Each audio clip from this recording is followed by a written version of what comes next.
go. All right.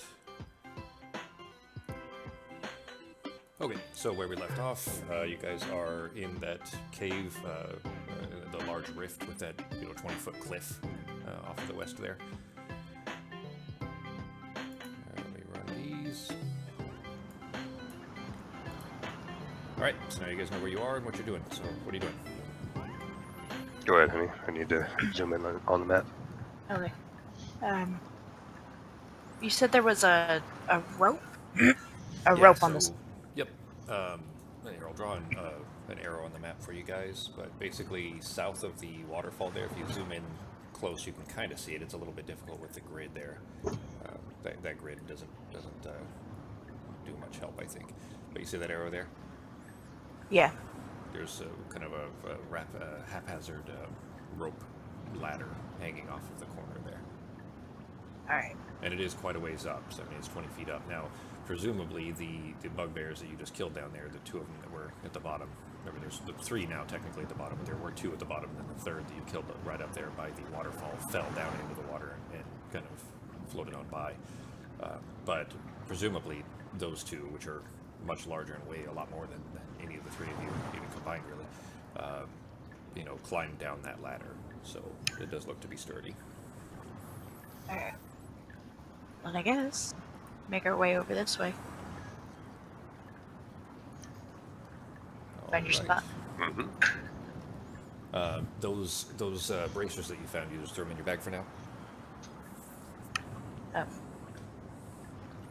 Yeah. Do you want to? Well, if you want to, we could check them out. Would we be able to? Well, I guess we would find a more better place to stop for a second, but to check them out, we probably don't want to stop right here. Yeah, so it wouldn't be safe to do it right here. I'll put them in the elf sack for now then. Okay. Pardon the lighting change. I forgot to do it, I think, on the last session. Come on, Alice. I just moved her. Yeah, she's still a little bit uneasy in this place, but especially after speaking with Adasi, seems to be kind of getting her mind off of that Glassstaff has been freed and kind of more focused on what you guys are doing. Okay, good. Okay, you guys are going to climb the rope ladder there? Yeah. All right, who's going first? What's the order here? If you want to, you can go first, Tony, that's fine. And Alice will go in between us. Alright. Okay, go ahead and make an athletics roll.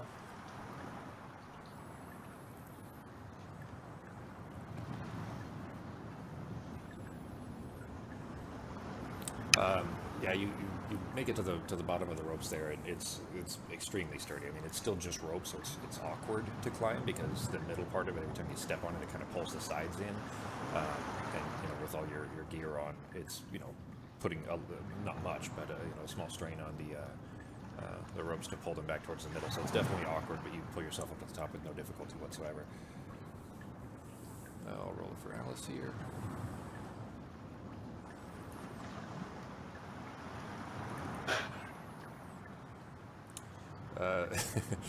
She actually rolled a natural 20 on it. Yeah, she doesn't grab she doesn't put her feet on it, basically. She just kind of pulls herself up from the side, and she's so light and doesn't have so much on her that she just kind of holds the sides and sways herself back and forth as if it was a single rope and climbs her way up to the top. She makes it perfectly fine.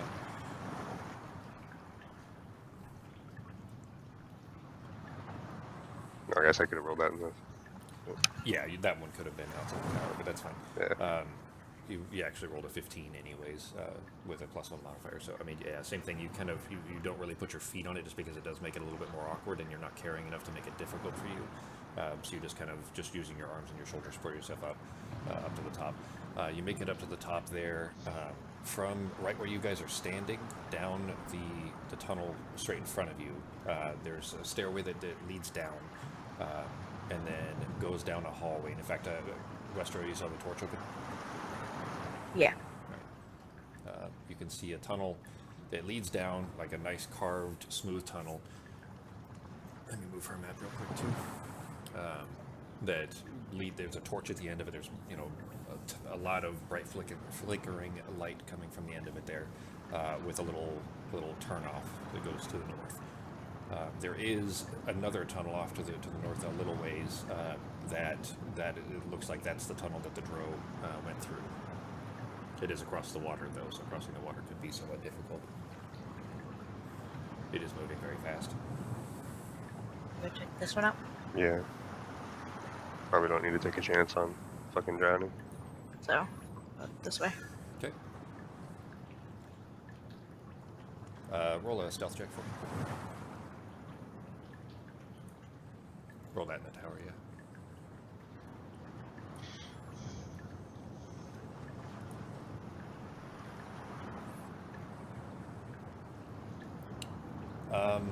You guys feel pretty confident actually in your making your way down the hallway there that you're being pretty quiet.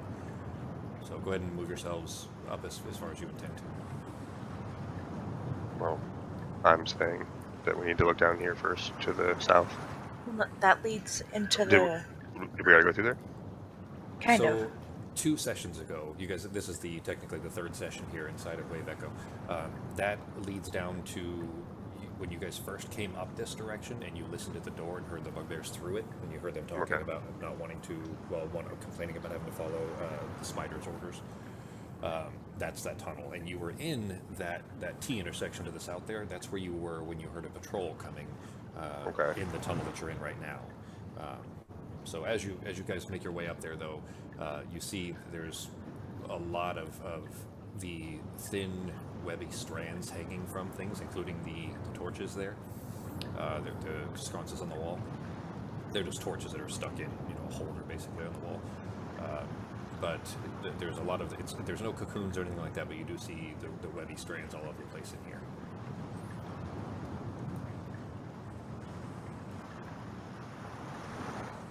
Here. You want to check out the corner first?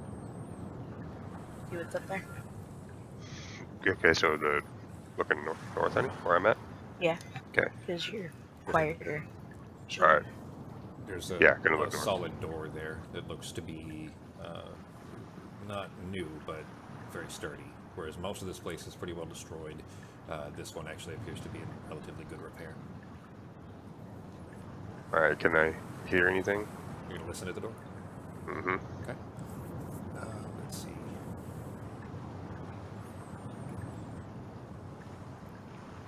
There would be an investigation, but it's fine. It's not going to hurt anything. It's fine for this one anyway. Okay. It is 2 different skills, so technically a different modifier, but it's fine. You listening at the door, you hear what sound like very loud, booming, heavy snoring. Extremely loud, far more booming and more bassy than remember when you guys went through Agramoth and you heard the bugbear snoring in there. This sounds much larger, maybe 4 or 5 times larger than that. The creature that would be making this kind of snoring sound. Nope. Or do we have to go that way, though?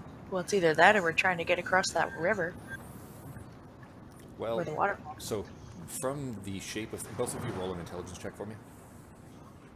Just a flat intelligence check.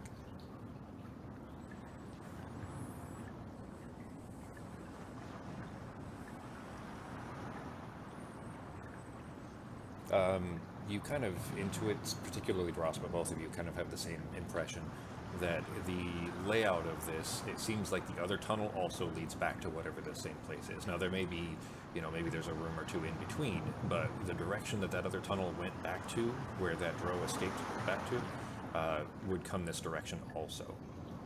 So as you're kind of coming down this hallway and looking here, it seems that you're kind of, looking off and just mentally picturing where that other tunnel would go. It would have to come this direction too.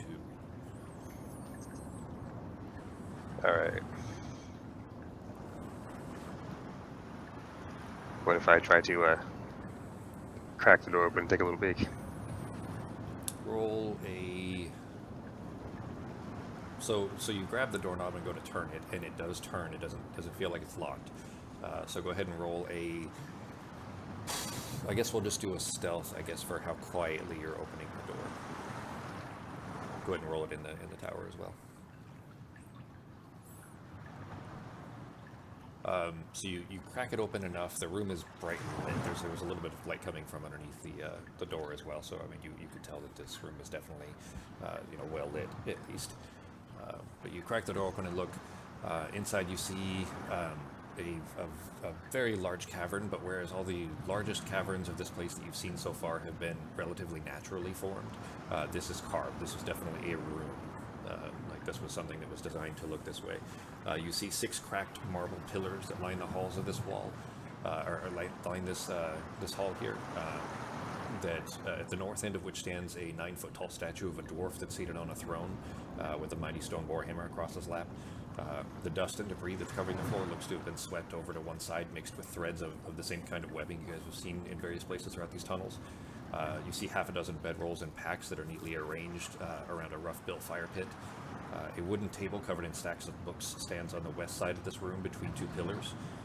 At the table, a slim dark elf man aggressively flips through pages of a book before setting it aside and grabbing another. In the shadows at the far side of this room, to the northwest, the far corner of this room, is a hulking mountain of scaly muscle that is rising and falling, apparently sleeping.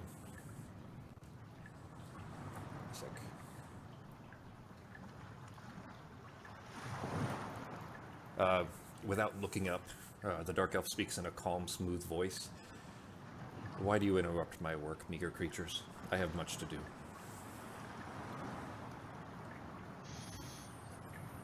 You're the one in the doorway. Yeah, well. He doesn't even know I'm there yet. Alright, he did say plural. Yeah, but he knew you were there too. He said creatures. So. Alright, well. He says you may as well come in. Yeah, I was just gonna say, you want to open the door? And I'm gonna open the door. Right. Oh, you haven't revealed it yet, though. There you go. It takes a second to pop up. This map is really big. There you go. There it is. And he's at the table on the left side? Yeah, so I'm gonna, hang on a second, let me bring this up here.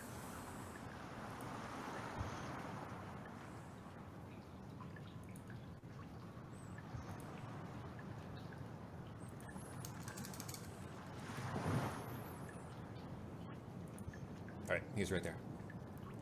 Okay. And I'll open. Step in. You coming, honey? Yep. I guess take Alice over here next to us, I guess. Yeah. Yeah, so she steps in behind you and kind of steps to the side and kind of doesn't know what to do with her hands. She's standing there a little bit awkwardly, like kind of, taking her hands and just opening and closing them. Like just doesn't know what to do. Okay. I'll say Samurag, I presume. That was his name. I actually got it right this time, didn't I? Yeah, that's him. Okay. It's not Richie Sambora. It's not Richie Sambora. He says, yeah, that's me. Well, we were sent to make sure that you don't use the forge. So, I mean, that is the point of why we're here, right? That we need to find Gundren's other brother. Oh, too. yes, and Gundren's other brother.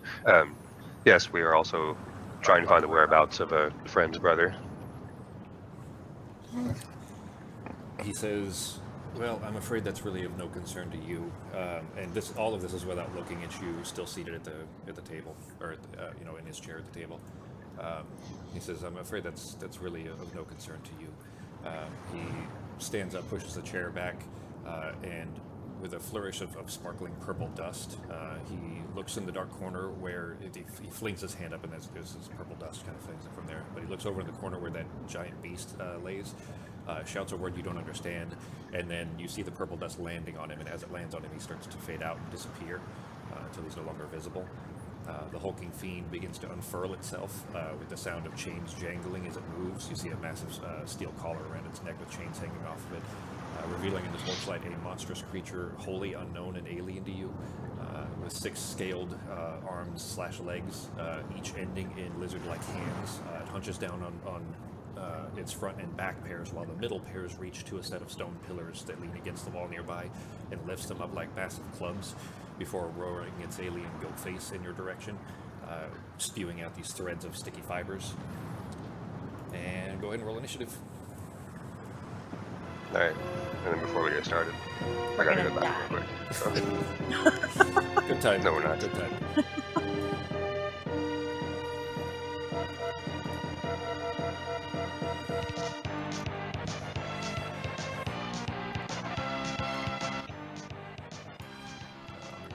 bonuses. You said Samurag was a dwarf, right? No, Samurag looks like a dark elf. Looks like a drow. Okay. Heal the fiend for you. And Samurag is no longer visible.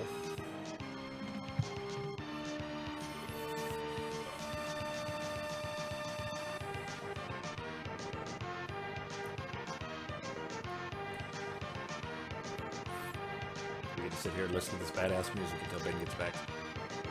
Yep. You never played it like classic RPGs, did you? Old school Super Nintendo era? Super Nintendo, yes. But not a lot of the other stuff. But I watched my brother play them. Most of the, well, I mean, you might recognize some of them then. Most of the battle themes that I play are usually from, like, old Final Fantasy games or Lufia and stuff like that. You've probably seen Ben play some of those too, actually. Yeah, the Final Fantasy ones, I definitely recognize. That was about all my brother played. They're classics. Some of them better than others.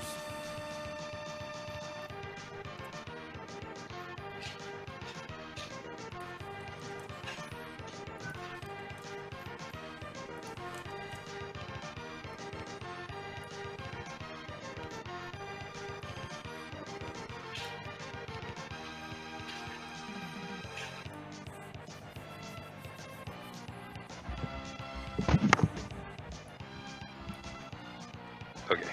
Alright. We roll this through. Round one. Okay. Alright, so back in session here. You ready, G? Yeah. Right. So, yes, actual Samurag has just made himself disappear, and the massive beast in the northwest corner, well, I'm moving in a little bit this here, has woken up, grabbed these two giant clubs. In fact, actually, here's a VA for him.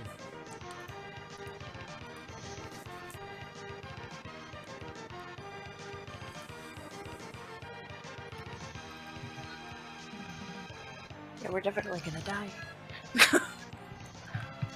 Just find out where the balls are, honey. We'll hit them there. All right. Okay. It looks like Ross is first. What are you doing? Remember, you're going into this fight. I mean, you kind of knew this was the boss fight, but you're going in at like 60% or so of your HPs. So just keep that in mind. Damn. I wasn't even thinking about that. Alright. Okay.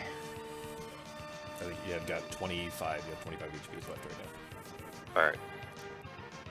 Then on this first round, I'll probably just heal.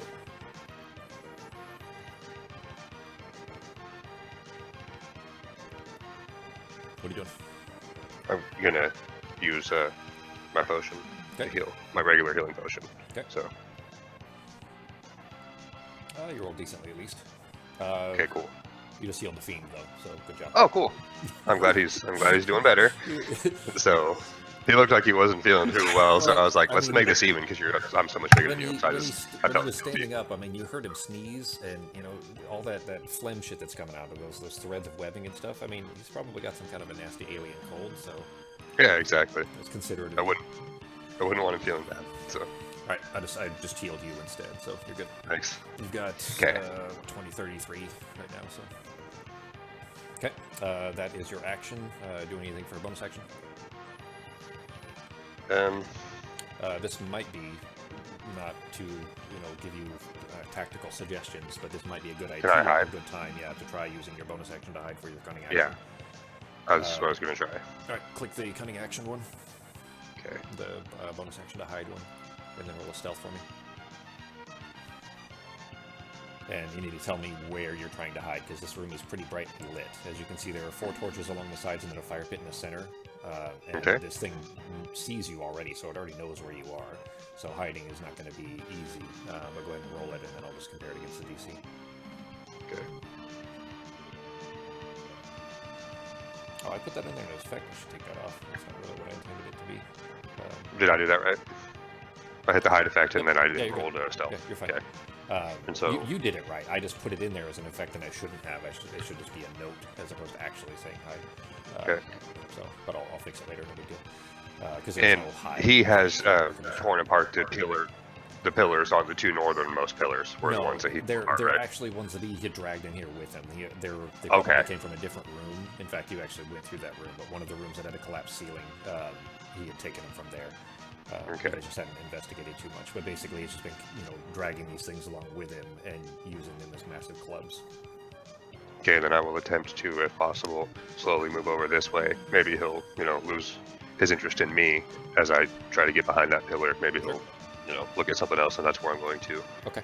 And Since you're moving over there, roll a perception check. okay.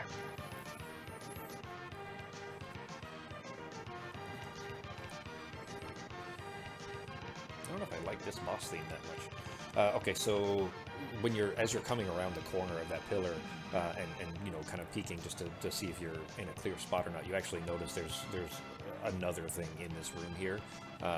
It looks like there's a dwarf that has just come through the tunnel directly in front of you. I'm gonna go and reveal this tunnel real quick. Right there. Okay. And it looks to be standing there holding an axe and a shield. That's kind of between where that entrance is. He hasn't appeared to have noticed you at the moment, but does look to be standing there. Okay, so that was your bonus action, and you've now hidden with that. So no, actually, sorry, you used your action to heal on your bonus action. Okay, so that's it for your turn. Yes, sir. Okay. All Call me sir. That's fucking weird. Sorry. I do that at work sometimes to people, so and they'll say the same thing. Yeah. It's just a natural habit. Well, so. work or something is fine, but your brother, that's I'll a do it little too. weird. I do. I say that to people even when they're younger than me. So I hear you. All right. Roll his perception to see if he noticed you. It'd be kind of hard for him to miss you, but let's see what he does. All right. So it kind of stands up, does this roar thing, and just sprays of these threads kind of fill, just cover the room in front of him. Not a big gout of it or anything. It's not going to be sticky, but if you walked over, it's going to stick to your shoes, kind of thing. But it is now going to charge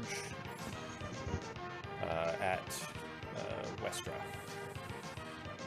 Let's see if I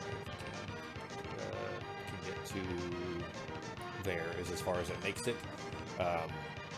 Actually, there, which technically makes it within range. So he comes charging with 4 feet, and he was using his 2 middle arms, basically. Think of him like Goro, but on 4 feet, as far as having 6 arms, you know what I mean? But all of them look to be, all 6 of them, none of them are feet-shaped, they're all hand-shaped. So he's running on his fists like a gorilla for both his front and back pairs, and then the middle pair are holding these massive balls. But he comes running towards it and just swipes one in Westra's direction, which is far enough. It looks like it can reach at least 10 feet. So keep that in mind. To swing at Westra. don't forget about your berries and stuff, babe. Oh yeah. You have just enough time as it's running at you and roaring to kind of duck your head out of the way, and you swing your shield up ahead of you, and it misses. It goes over your head. So he's going to swing with his left hand. Same thing. That was his right arm. Then, and as that one misses, he kind of brings the left arm and just tries to smash it straight down on your head. That one also misses. You just kind of jump out of the way a little bit. That's it for his turn. It is your turn. Alright. Let me find a better boss music here. Go ahead. Okay, so I'm gonna put on my shield. And Which still technically has the it has a bugbear on the front of it, so it's not the bonus won't help you on this one, but still. alright, let's see. That's better. Should have loaded this one from the start. Okay. I'm gonna go over here. Okay. So as it kind of swings one in a wide arc in front of you and misses, and it's still kind of on his left side, he brings the left arm down, the left of its middle arms, and crashes it straight into the ground in front of you. You just hop out of the way and then run around over to its side a little bit. Holy shit! I did not realize this thing had that low of an AC. I still hit it. It still hit. Yeah, Oh, because he's so big. Well, it's partially that. It's partially that it's so big, and also her modifier is crazy now. With Hugh, it's a +9 for her modifier, so even rolling a 5 was enough to hit. Kick his ass, I mean. Yeah, so you kind of hop around to the side and bring this down. It actually cracks off of the horn, and because we're the line of it, basically, it would have really hurt him. The horn probably wouldn't have hurt him much, but where it kind of deflects off of the horn, it comes down and just slashes across an ear, where the horn had kind of guided the axe down towards his face, and slashes across an ear with a nasty cut. Actually, a pretty nasty cut, actually, considering its health. So go ahead. You have a second attack. Okay. Same roll and also hits. Get him, baby. So where this one kind of slashes across his ear, you just bring kind of an upward strike right into the same spot and go just through its scaled neck. It's just covered in muscle. I mean, it doesn't cut through any severe, critically important spot of its anatomy. You don't really understand its thing's anatomy, of course, but definitely a nasty cut there, and it does start dripping this black blood to the ground. Bonus action or anything? No, I don't think I have a bonus action I can use because I'm gonna save my extra or my action surge for later. Okay. Is that it for your turn? All right. Yeah. Alice is panicked. In fact, she is going to roll a quick wisdom save to see if she was scared by this. Just enough. She is definitely panicked a little bit and scared, but not enough to actually be frightened as far as the frightened effect. She is going to subconsciously really back herself away a couple of 10 feet here, and then just holds out both hands towards it, and is going to quicken a spell. I need to fix that effect still. That auto effect is loud. And throw two different beams, one from each hand, straight at it.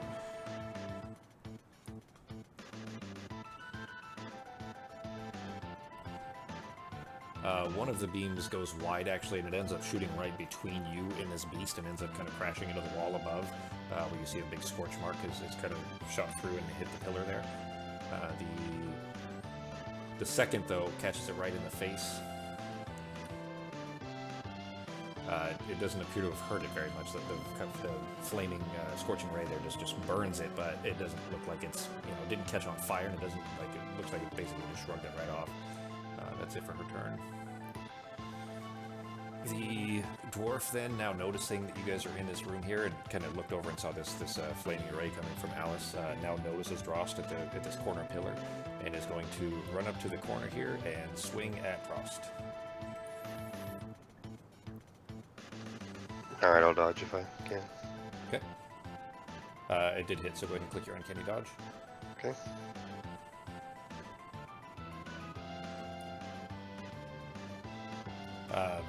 He swings the axe down there. You weren't really expecting. You kind of thought when you saw him that maybe this was a friendly, but he appears not to be. And as swung at you, you kind of jumped yourself out of the way. It still kind of scratches against your arm just a little bit. Not enough to seriously hurt, but definitely a small wound that you can't really afford at the moment. Your turn. Okay.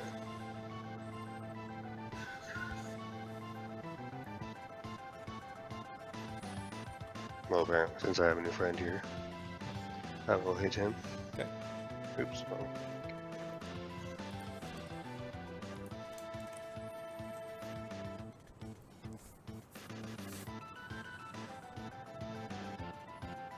You're the only thing in range of him, so assuming you hit, you'll still get your sneak attack.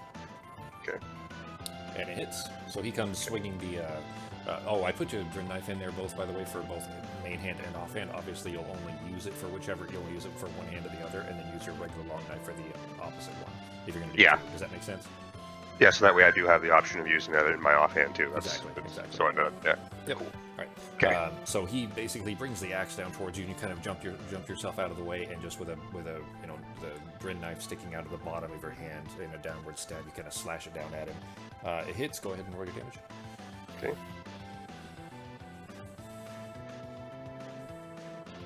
Fucker. Oh, so learning. in a nasty stab, you kind of bring it down straight into his neck, where it just into his traps basically. Where his axe was still kind of down on the ground in front of you. You kind of just stab straight through the neck. You see the knife actually go right between the ribs basically, so it would have gone straight into the heart from the angle.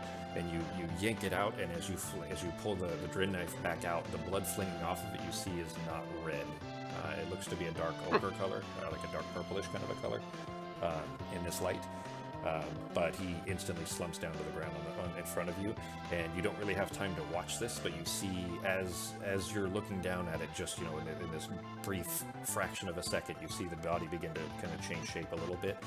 The legs stick out, grow a little bit longer. The arms grow a little bit longer. The head, the vision, the visage rather of this dwarf begins to kind of melt out into a shape you've seen before, but not one you really have time to analyze.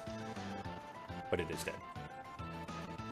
My guess is it. Well, you can't say it yet, but I'm guessing my guess out of game is that it's like the or out of character is like it's the other drove. Remember the melted woman?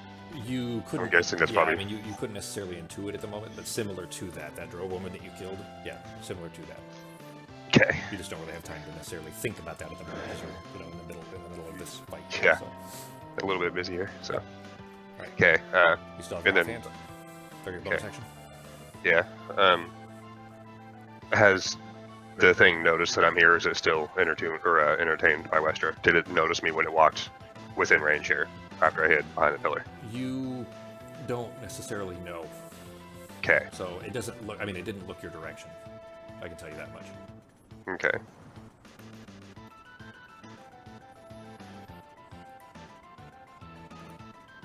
You know what? I think I'm just going to hide again for my bonus action Okay. and move around here. Could I step over that body? Roll, you know what? Do this. Roll an intelligence check, and I'll use that to tell you whether you have a good idea of whether it's noticed you or not. Okay. Of whether you think it. You know what? Actually, sorry. Intelligence is fine. I was going to have you instead roll an insight, because an insight would give you, whether you feel like it noticed you or not. But you're pretty sure. I mean, you rolled a natural 20. You're pretty sure it has not noticed that you're there, and you killed the dwarf so fast that it, doesn't appear to have noticed what happened at that corner of the room. Okay. Then let's see if I have enough space. If I walk around the back of this pillar, so that'd be. I'm just testing. 5, 30. Would that be close enough to hit him if I stopped here? Since he's so big. Melee? In melee, no. Yeah. You'd still have to be touching the box, basically. Okay. Yeah. Then I will actually just stay where I am. And since he hasn't seen me, would I have advantage if I threw a knife at him? Yeah. That's Okay. so him not knowing that you're there is why you would have advantage. Okay. So you'll still have advantage on it, which you're sure of because of that intelligence check. And I'm guessing it's not, but is it possible to use sharpshooter with an offhand since I already did an attack? It's once per turn. It doesn't necessarily matter. Let me read it again real quick. I guess I could write it myself. Sorry. Actually, you can do it on any number of attacks you want. If you have X number of attacks per round, you can do it on all of them. It doesn't specify anything otherwise. So. Okay. Yep. So you can. Then, if I may, I would like to use sharpshooter. Okay. So put the attack -5 on and hit advantage, and then make your throw. Okay.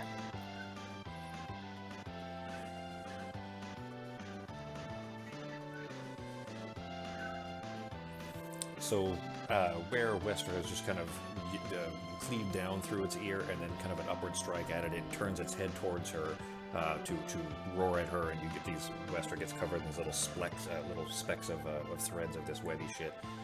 It is facing away from you, and you take your situational advantage to throw your offhand knife after you just stabbed him. Just grab a dagger out of the belt around your chest there and fling it at him, and it hits him in the back of the head, sinks straight into the muscled flesh there. Go ahead and roll the damage. Okay. Hit the sneak attack damage, and then roll the damage. Yep. And the sharpshooter damage too. Yep.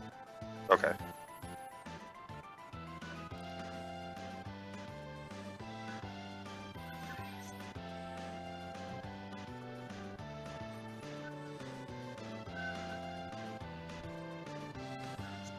Sweet. it sinks in deep. You see that the knife kind of still stuck in there, and it tries to turn its head back to roar at you, but it looks like where it's stuck there, it doesn't seem like it can turn its head without it jabbing in deeper. So it just kind of roars in place, still focused on Westra. But if your turn. Let's see. Move up a little bit. Up here. Okay. Yeah. Then I'm good. Okay. Moved it. Whoops.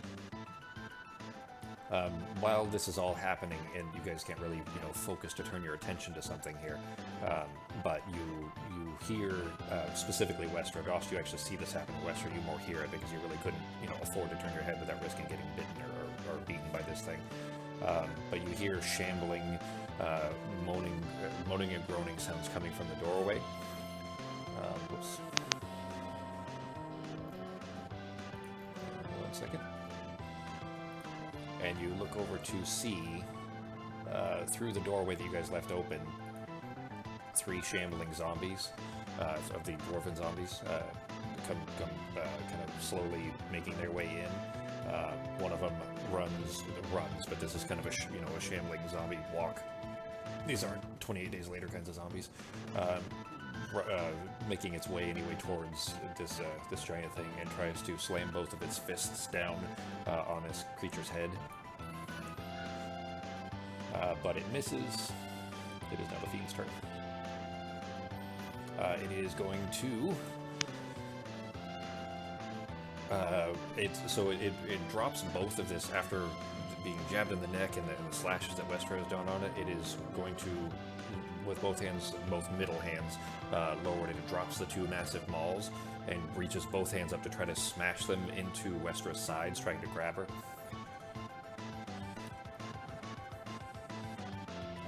Which thankfully misses, because that's a very, very nasty attack that it was making. It goes to swing both hands at it, and you jump out of the way with one and just smash your shield against the other hand, trying to push it. It definitely knocks you back just 5 feet to here. But it was not able to grab you. So it is going to, instead, as you kind of got, knocked away a little bit, is going to open its maw again and spit at you. Roll a dex save.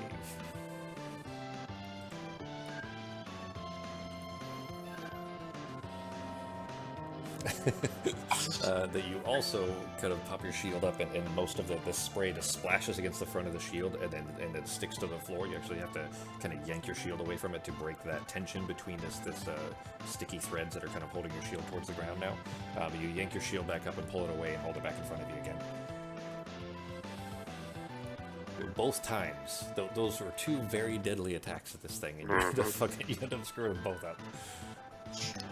I don't get to kill you guys if you keep making your saves and everything. Another of these zombies is shambling its way in and tries to just punch his way at this thing with its kind of undead gross fists. Also misses. These things are not necessarily very effective. Your turn. Wester's turn. Get him, baby. Shield. And this time, I'm gonna use a crossbow on him. Okay. And it misses. Ow. So the bolt just goes flying right over its head and clatters against the wall behind. You hear something move over there too, by the way. So the bolt clatters against it, and then you hear rustling of something moving right after the bolt clatters against the wall. And that was behind me, basically? In the northeast corner. Okay. That was a 19. I think that should have hit. You have... With a melee, that hit. I don't know if its DC No. is different with a... Yeah, it's a 10. Okay.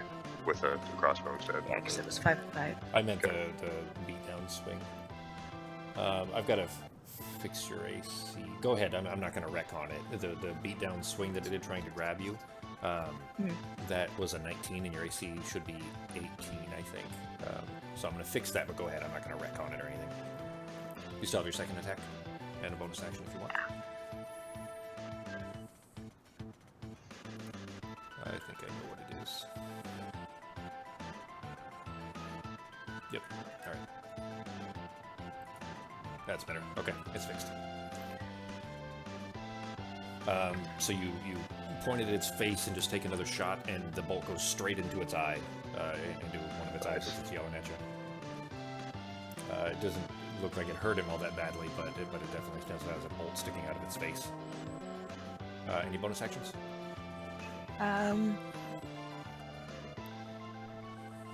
Yeah, so Action Surge gives me a whole nother. Yep, you get 2 more whole attacks.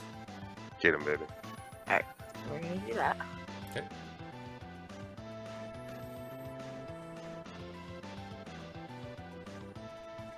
Okay, and that one hits.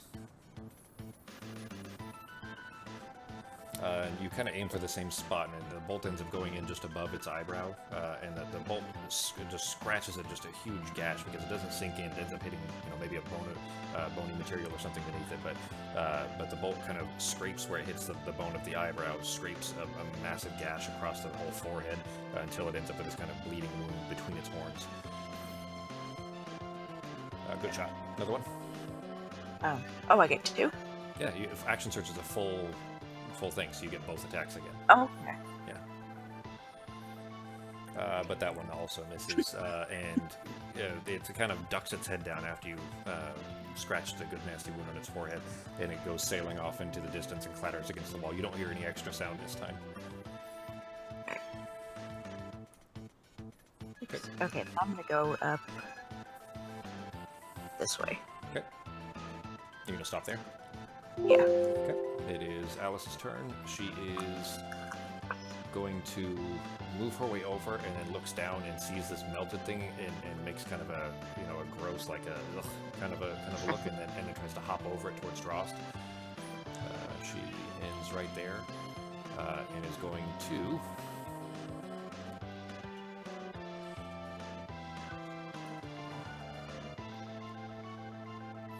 she holds both hands out towards this thing, and you see a wave of fire light up the ground between her and it, in kind of a wall shape, basically, not very wide, it's about 5 feet wide, that just appears on the floor in front of her, and she kind of pushes it forward and towards it with both hands extended until it rolls over this towards this thing.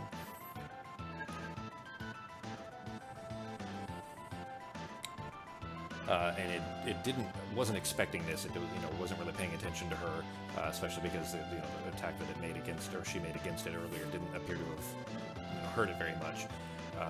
But so the wave just rolls right over this and continues, and burns it for a very nasty fire burn, just right through its midsection. It's actually bigger than the wave itself, but the wave goes through right through its middle where those 2 arms are, and just rolls on through and continues on its way. There's a massive char mark kind of bisecting this room now. That is it for her turn. He is down, so he's not doing anything.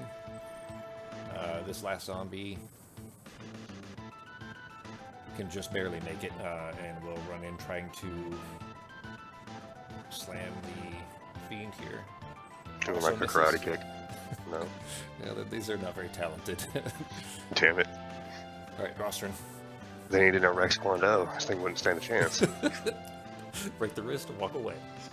That's right. You think you want to get kicked in the face while I'm wearing these bad boys? I don't think so. You almost made me spit my water. Alright. I'm over here and see if I can hit it with a main hand attack. It's kind of still facing towards, really towards the southwest, because it hasn't really had time to turn and towards Westro yet. So you're kind of at its like rear hip, basically, where the back legs are. You can stab it with a grid knife? Yeah. Okay.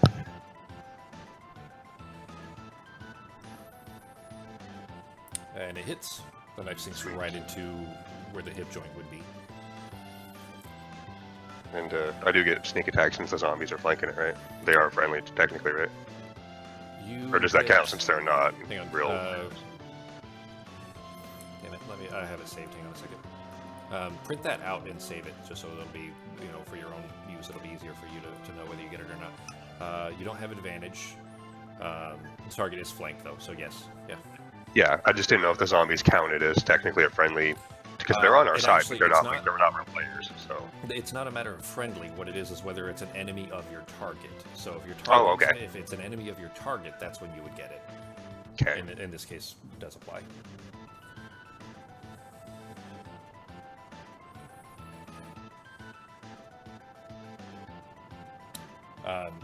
It cuts just a nasty deep wound into it. In fact, actually, where it sinks in, there's definitely a lot of resistance, but the knife sinks in the whole way, all what 14, 16 inches, whatever it was at the blade, into the hilt, and you actually the blackish dark blood of this thing, where your fist ends up kind of almost punching it at a downward strike. The blood starts to kind of sizzle a little bit on your glove. So just keep that in mind. It doesn't look like you want that on you. But you get the knife back out. Go ahead and make your offhand or whatever you're going to do for your bonus action. Yeah, this time I will.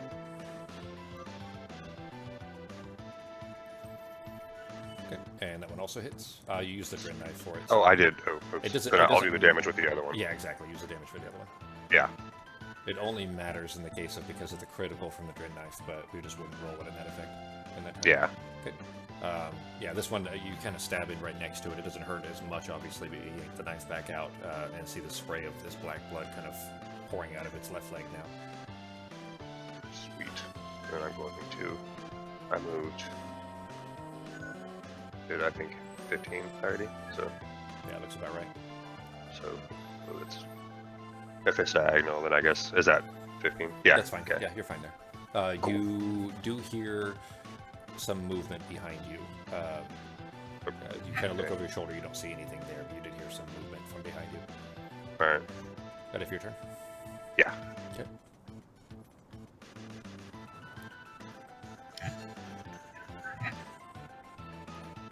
Okay. This one is just going to continue trying to punch at this thing. And misses. And Come on, guys. Let's get it together. Jeez. Adasi didn't tell you these guys would be his elite warriors or anything. Yeah, they're not the. Yeah, They're not the best. yeah, your perception roll wasn't good enough to get them his best guys. But he's going to. So the fiend now having a stamina leg and just getting pummeled from all sides is going to reach his right arm down and pick up the maul that he left there, and is going to swing it at these three guys here.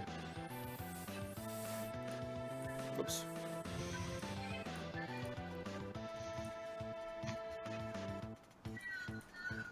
There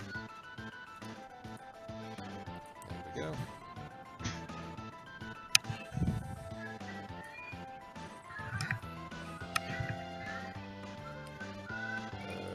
There we go.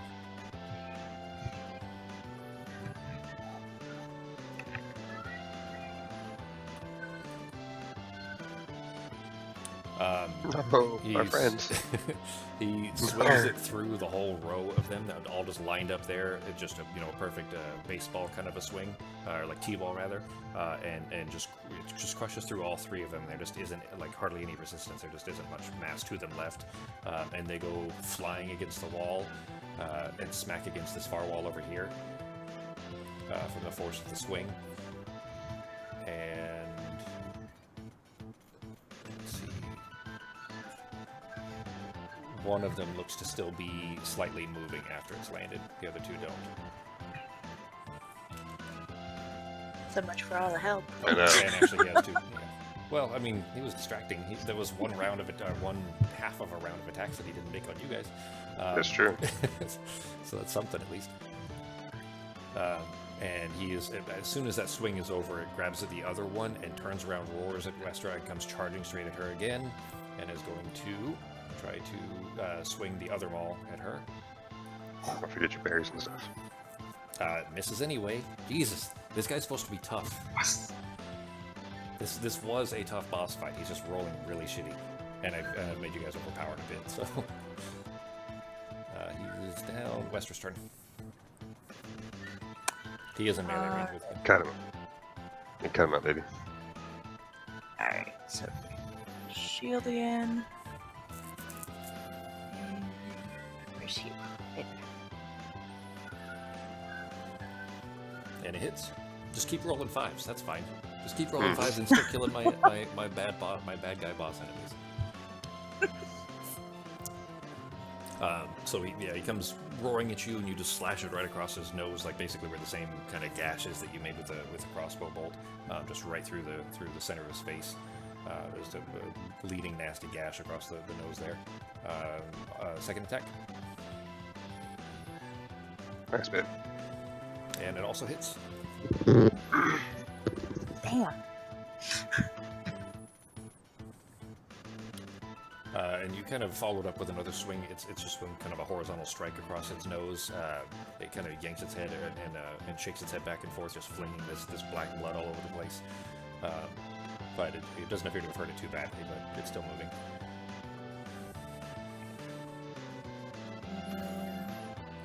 That's it, because I already used my action surge. Okay. Alice's turn. Don't forget we still have inspiration if we need it, baby. If I we do a haven't- crappy roll. We haven't done any crappy rolls really recently, thank God. But I think I only missed like once. yeah, so so far we've been doing okay, but just don't forget if we do get a crap roll. Normally, the player would have an idea of what they're going to do for the next round, but since I'm controlling her at the moment, I don't always have an idea in mind. She just, for purposes of self-preservation, is because she sees how dangerous this thing is. She is mumbling something in the corner, and then just out of the corner of your eye, Drost, you particularly see that her skin starts to glow a little bit.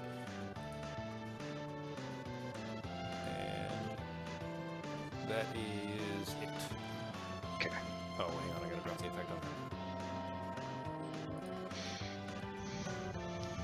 That's better. He's down. It is back to Draw's turn. Okay. See if I can hit him again. You're standing in the fire. Oh, Yeah, I that'd probably be a don't good want to idea. stand You there. don't want to stand there, yeah. I'll probably move right there instead then. Okay. Ooh. Ooh. Ooh. It misses. Yeah, you go to stab at it where it's kind of charging at her, and it had just gotten slashed across the face and recoiled from that and was shaking its head and just kind of, your knife just goes right past it, doesn't touch it at all. That sucks. Okay. It's offhand, regular long knife. Also misses. Dang. Yeah, you swing it through and it just barely, like it looks like it almost nicked the edge of it, but it was, the height of this thing is just so thick that it didn't even touch it. Didn't actually hurt it at Okay. all. Then I'm going to run away. Right into the fire again. Yeah, I'm just going to stand just like right there. Where are you going? Stop about here. Okay. So remember there's something weird in the corner. Hit your end turn thing for me. Oh, yeah. Bottom left corner of your combat tracker. There you go. Okay. Yay, zombie. Yeah, the one that still appears to be moving is going to kind of pick itself all the way up and start shambling its way back towards the thing. It can only make it to about there. That's it for its turn. The fiend is now going to, in a roaring rage, then drops the maul again and is going to try to slam Westra again.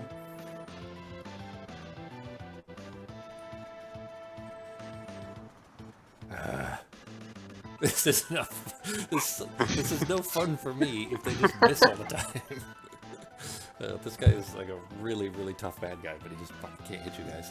All right, so he kind of swings it through, and you just same kind of thing. You basically have seen this tactic, this attempt before, and you push one hand out of the way with your shield and just put your axe up in front of the other hand to stop it from being able to grab you.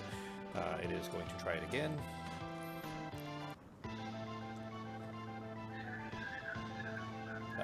Roll a strength saving throw.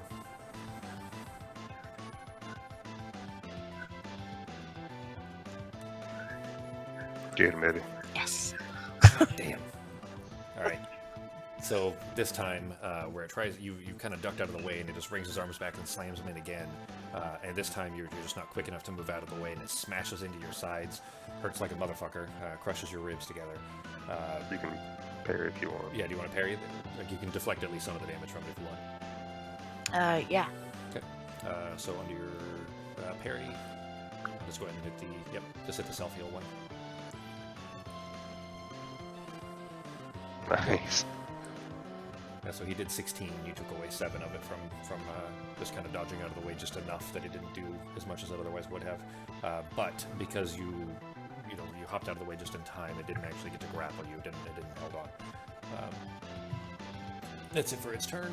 It is Wester's turn. Alrighty.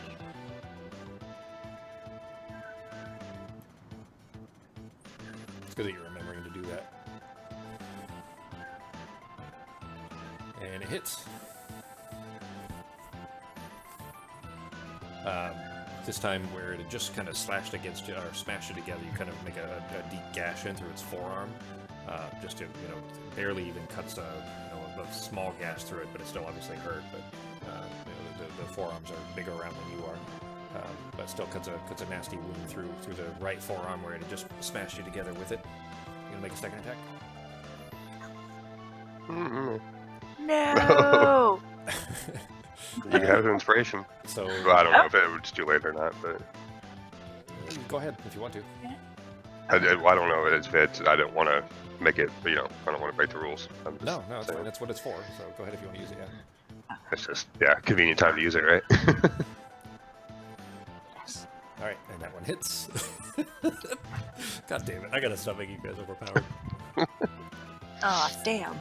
Well, you didn't know because you said that this campaign, this whole thing was meant for players, so probably had a hard time trying to balance it anyway. Balance was a little bit tricky just because this is really, it's intended for 4 players really, like between 3 and 5 really, and you would be 1 level below where you are now normally. You'd be 4 or 5 here, but you would, you'd have more people.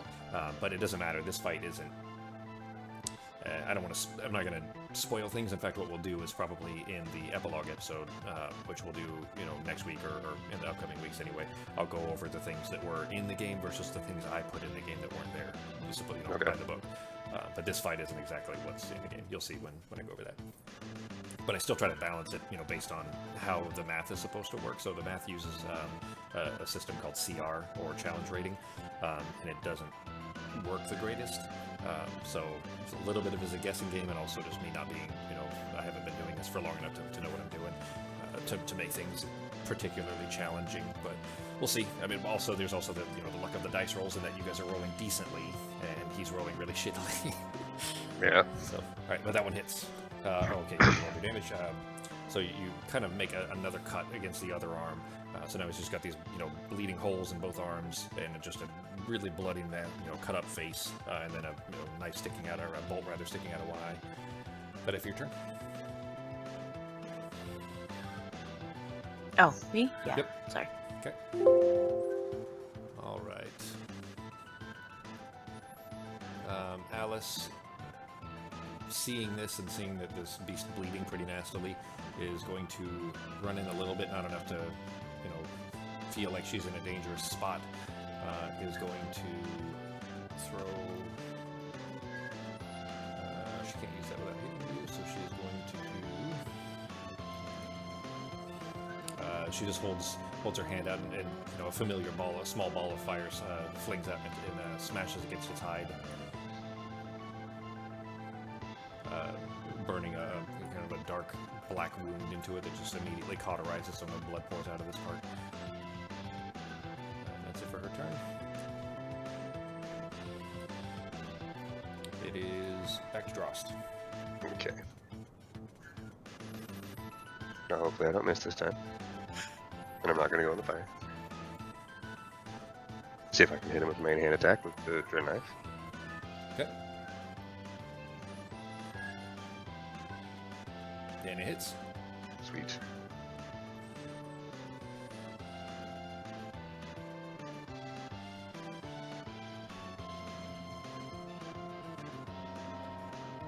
Hang on. She's in range of him. And he knows you're there. Why is it? Huh? Wester's friendly. Check the target is flanked, has an enemy with. Yep. So that almost doesn't matter for the third. It's just if there's other bad guys around him. No, you're right. No, it's right. makes As it long more as handy, right? as long as it has an enemy, or if you're the only. Oh, you know what? Okay, so it wouldn't work if it was two friendly targets next to each other that you're attacking. But yeah, so the second rule is what applies here for the 3. So go ahead, you're good. Okay. Jesus, you get fucking sneak attack on almost every single round now for that. Yeah, no, it's nice. Hell yeah. And this one, where you've got one bad knife wound sticking out of its right rear hip, you now have kind of cloned it for its rear left hip with a nasty stab wound there. Go ahead. You do All right. Your offhand. Yeah. Oh, you didn't roll a 20 on that, did you? No. That would have been sweet. Damn it. It kind of yelps as you jab into its hip and pops itself away just enough that your second swing misses. Alright, then I'm going to scoot out of the way. Okay. And man, Swashbuckler Rogue is a badass class because, like, with all being able to use sneak attack constantly and also being able to disengage without using a bonus action or an action to do it, like you can get away super easily. It's pretty overpowered, but it's a good build. You guys' build are fine, by the way. I'm not serious about you guys being overpowered. It's more a balance thing. Like, you guys are built the way that you should be. And you should probably even have like a few more magic items even than you do for the natural game. I took some of the ones out that didn't quite work, or ones that were intended for casters and things like that wouldn't help you guys. The zombie approaches though and tries to swing at the thing here. Get him. And finally hits, actually. Yes. Not much. He's gonna be like 100 damage. He's gonna be dead. It literally rolled a 1. Damn it! Hey, he helped though. Yeah, at least he tried. Now he gets experience when it's over. He's gonna go like level 20. And now, after being stabbed in the hip, and then being twice now by this kind of flitting bee that it is just being a constant annoyance to it, it is going to turn towards Drost and just opens its maw and spits out this spew of this sticky threads. Go ahead and roll a dexterity save. Okay.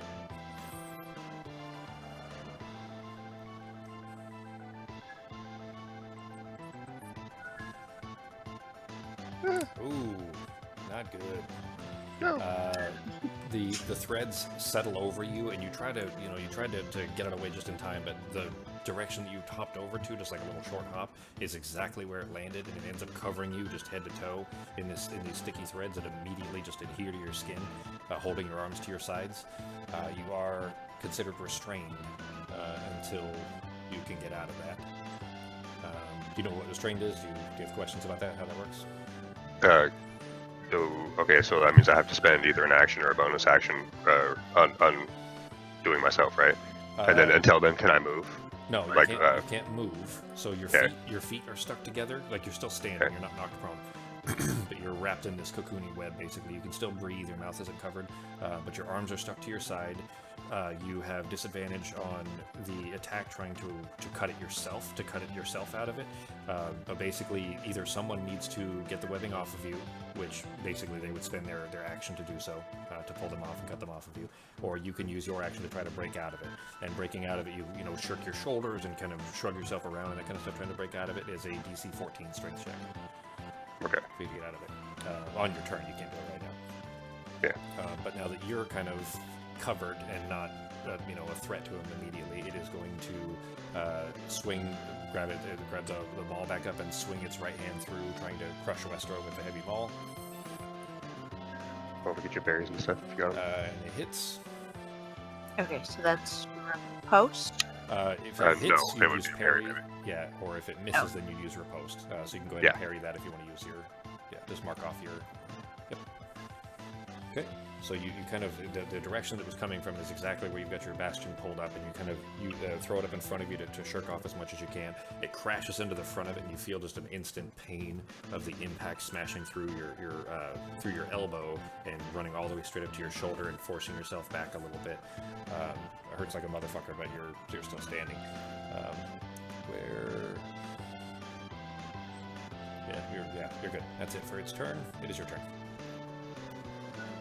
Alrighty. So, shield.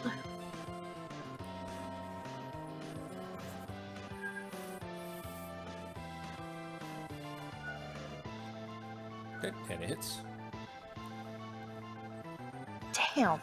Yeah, where it had just clubbed at you, you kind of bring it down. You end up actually just hitting the haft of this pillar, this kind of concrete steel or concrete stone pillar, and the blade kind of careens down and crushes into its hand a little bit, but it doesn't look like it hurt him that bad. Okay, so you bring it around from the momentum of that and just slash it across the face. And carve another nasty cut through its, basically from its ear up to its jaw. Any bonus action, anything else? You need your second win? I don't know how much damage No. you have to yourself. I'm only down like 16. Okay. 17? Yeah. Yeah, she's a full-on tank, even though she's, she was built for damage, but even still, even with that, she still can do a shit ton of damage while being tanky. Alice's turn. I'm gonna, well, if she'll listen, yell at it if I can say, Alice, get me out of this. She doesn't, obviously have. I don't know if you narratively, I'm just gonna yell at her in game, Alice, She get was me out of this. she was already holding her hands up as if, about to blast him or throw something else at him. And then she kind of stops and turns and looks at you. And she says, okay. And hops over there to try to help you out. Let's see.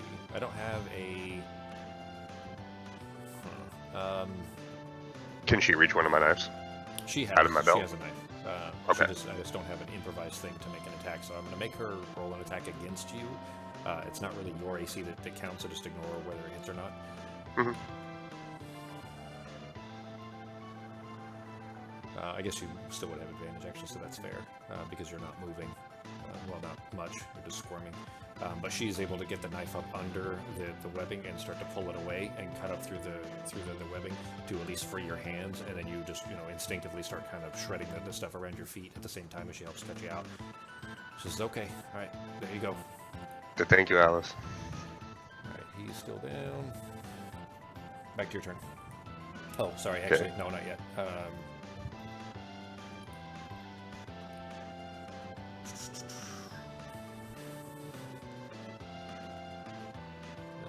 see.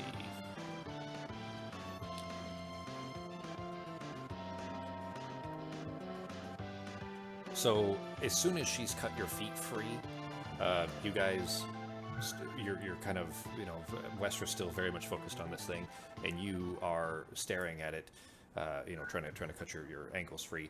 The room starts to fade and get darker and darker and darker until, whoops, is it Alt? That's not the right one. Control. There we go. Until it's pitch black and you can't see anything anymore. It's still, that thing is still there. There's still obviously threats in this room, but you heard a mumbling behind Rost. You heard a mumbling there, and then the room went dark. Which I don't have an effect for, so we'll just use we'll just do it like that. It is now your turn. That thing is still there. You still have a severe threat, within a few feet of you. What are you doing? Alright, I'm going to... You still know about where it was. Okay. If I move up this way, can I listen and see if, investigate, see if I can find the drill with my movement? I think I moved 15 so far. Roll perception. Well, I'm assuming what was up there that was mumbling. Okay. You heard the mumbling, so, here's how it would work. You would be rolling at disadvantage because of the darkness, but you'll have advantage because you did hear where the mumbling was, so we'll just roll it as a flat roll at perception. Okay.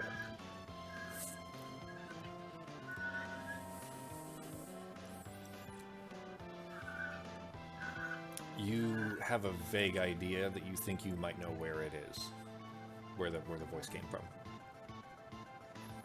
Okay, you cut out a little bit. I have a vague idea. I think I knew where it came from. Yeah, you have a vague idea that you might know where it came from. You're not 100% sure. Okay. And that would be which direction did I think it came from? That won't matter because you're in the darkness. You wouldn't really be able to tell, but it was to the north of you. Like you've made, Okay. you've made a couple of a couple of steps north, and it feels like it's still slightly further north of you. Okay. Then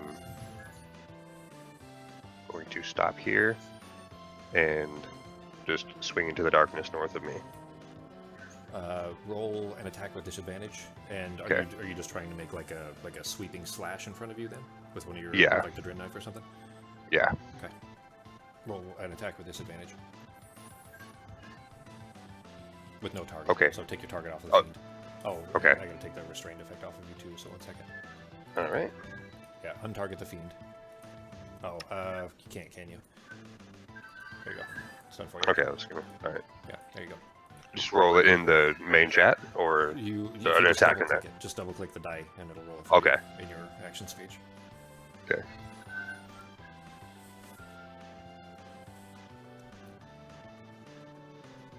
You swing in what you thought was open space there, but instead it actually clangs against stone. You actually feel your knife click off of the stone.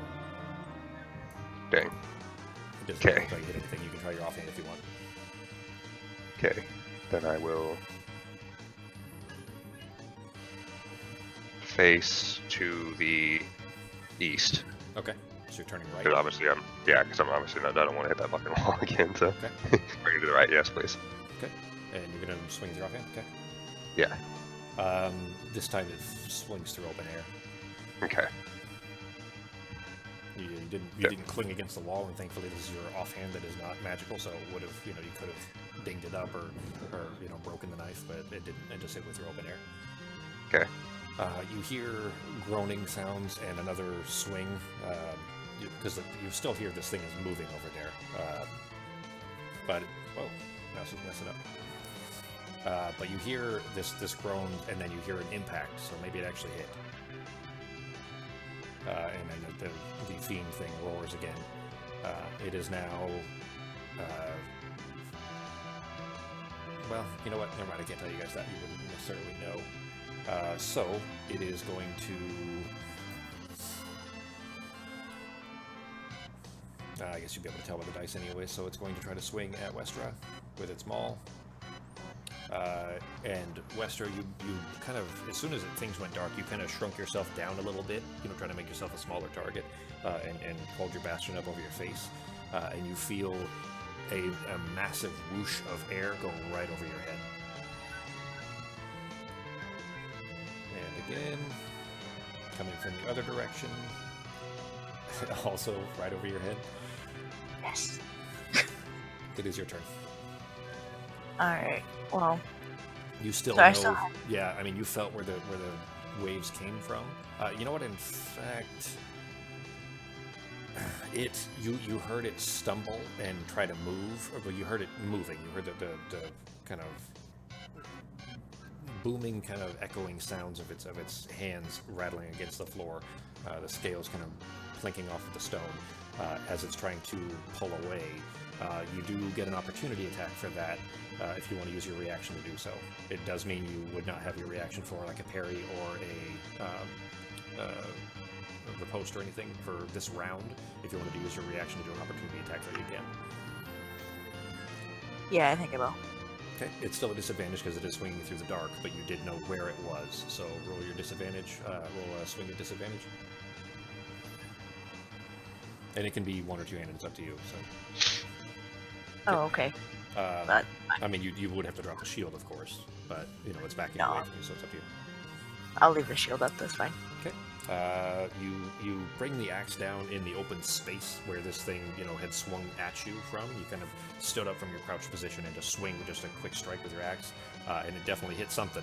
Go ahead and roll your damage. Okay. It cut it. I mean, you heard the slicing of it cutting through these scales. You hear a small splatter as more of this thick, viscous blood splashes against the floor. and that is it for the opportunity attack. You still have your actual attacks, but you felt like you heard it moving as it was doing this, and you felt that it has moved. You don't necessarily know where. It feels like it's to the right of you a little bit, stumbling, like it almost can't. You get the impression that it can't see in the dark either. Alright, well then I guess I'm just gonna aim towards the right with... It's towards your left, but... Or my sorry, left? Yeah, I meant, sorry, Okay. it's to the right of you on the map, but of course Wester wouldn't, isn't thinking in terms of map. It's basically to your left. Alright, well then I It guess sounds like I'll- it's between you and where Alice is, and where Drost was when the lights went out. Okay, well then I will... Damn it. No. There we go. Shoot off that way with my bow. You would have disadvantage though, so roll that attack again. Oh, whoops.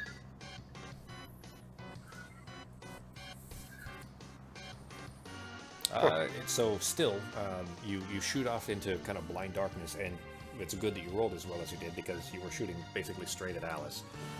But thankfully there was something in the middle there that it sinks into. You hear it sink, and instead of hearing a young human scream from Alice, you hear the sinking of this bolt sticking into its flesh. Go ahead and roll your damage. Okay, and your second attack. Try again. Maybe. Disadvantage, so roll it again. Dang.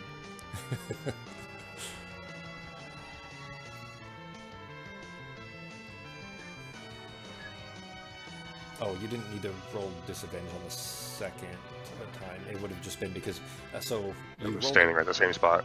well, no. So you rolled it. All right, you had rolled it once when it should have been disadvantage, right? So instead of rolling disadvantage on the second attempt, which is now 3 total rolls, it would have just been one more roll, and we would count that as one attack, whether it hit or not. Does that make sense?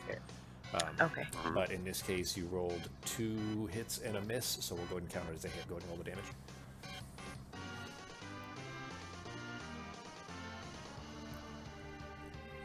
And same thing, you hear it kind of sink into the flesh, and no further blood. It's still bleeding. You do hear the sound of rocks tumbling a little bit, like rocks against hard stone, rough rocks against smooth stone, and it makes kind of a pained roaring sound from that. It sounds like it's in the fire. You can't see it, there's no light from it, but it sounds like it stepped into the fire. But if your turn. Yeah. Okay. Alice says, I don't know what to do, guys. I don't know what to do. And yeah, there isn't really anything she can do. She tries. You hear her mumble something, and she tries to cast a spell, but nothing happens. You don't see anything. Okay. You hear her steps as she's running towards the corner. What would be the corner? She's running away from both of you. That's it for her turn. It is.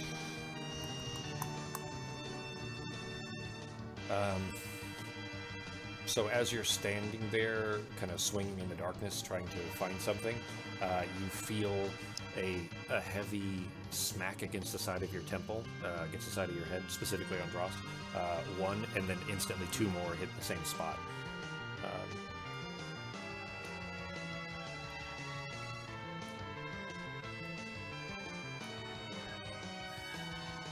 But I'm assuming I can't dodge because I can't see it coming at me, right? Correct, yeah. These were... Yeah. He hit you with Magic Missile, and they automatically hit, so... Yes. You don't know necessarily whether he can see in the dark or not, but that's what you were hit by. There's just 3 balls of force that just smacked against your temple, like feeling like somebody threw an orange at the side of your head or something. Okay, it is... Where are we in the turn order? Here we go. Okay. It is your turn. Alright. Do I know, Wester has the one in Magic Missile, doesn't she? Yeah. Yeah. Okay. Alright, don't forget about that bit. You felt them come. They hit you in the back of your head, basically, and you're facing east. Okay. They hit you like in the side, like towards the left, between your left ear and the back of your head, basically that angle. Okay. I should be making you roll things like, you know, an intuition or a insight roll or something like that, but it's fine. Okay. Then I'm going to actually I'm gonna send my mage hand in the direction that the magic missiles hit me from. Can I see it? No. Well, I guess I wouldn't know until I cast it. Okay. Yeah, I mean, to be fair, you wouldn't necessarily know, but I'll just assume that you, since you grew up with this and you always were capable of using it, we'll assume that at some point during, you know, your unscrupulous work that you'd used it in the dark before, and realized that it doesn't give off in this kind of darkness. This isn't natural darkness, obviously. 'Cause there's still light sources in it that are not working. You get the impression that you wouldn't be able to see it or know anything. Okay. Then I'm going to move this direction and see. As soon as you move that direction, you feel the wall, because you turned around basically kind of facing the direction that the bolts came from, and as soon as you kind of move that direction, your shoulder bumps the wall. Okay. And then you kind of put your hands out in front of you just instinctively, and you feel that you touch stone directly in front of you as well. Okay, so there's stone to the north and to the east. To the west. Of where I am. The left and to the west and above. Yeah, from the map there, it would be directly in front of you and to your right shoulder, which on the map is west and north. Yeah. Okay. West is the left side, remember? Yeah. Alright, then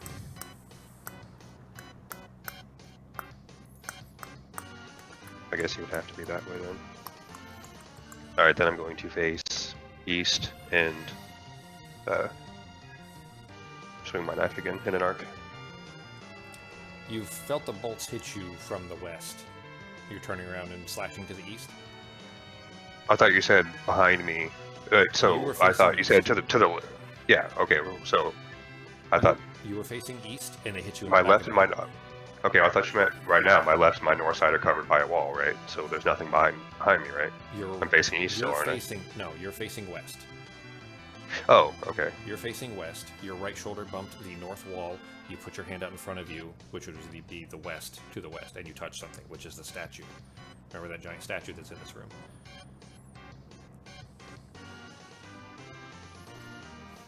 Okay.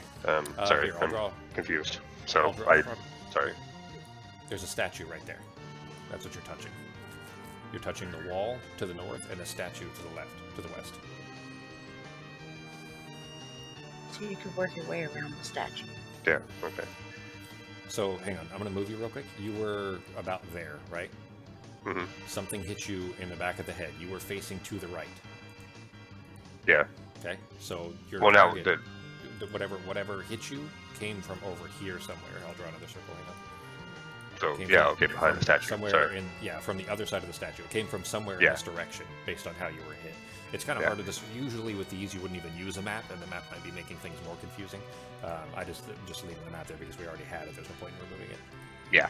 Okay. It's just at first I thought you meant that there was like, well, I guess that wouldn't make sense because West is right there, but like the whole thing was a wall right there. So I was like, okay, well, you can't be behind it. That's why it was, No, it's just a statue. When you first came in, you saw the statue there. You just didn't, weren't paying much attention to it because Samarog was there. Okay. 10, 15, 20. And okay, can I try to listen or use a perception check to see if I notice anything around me now? Sure. Okay. So you've kind of just put your hands against this thing and used it to make your way around the statue? Yeah, kind of just going around the statue. Okay, go ahead and roll, perception. Alright. Roll it with advantage even because you're very focused specifically on this in the dark and even the slightest sound is going to kind of stand out to you. Okay. With your elven senses. You have a good idea of where the sound of something moving came from. You were hearing what sounded like cloth scraping over stone, like dirt on stone, like a broom might sound, that kind of sound. Okay. And you heard it from a particular direction. So what are you trying to... That direction was about 10 feet away from you. Okay.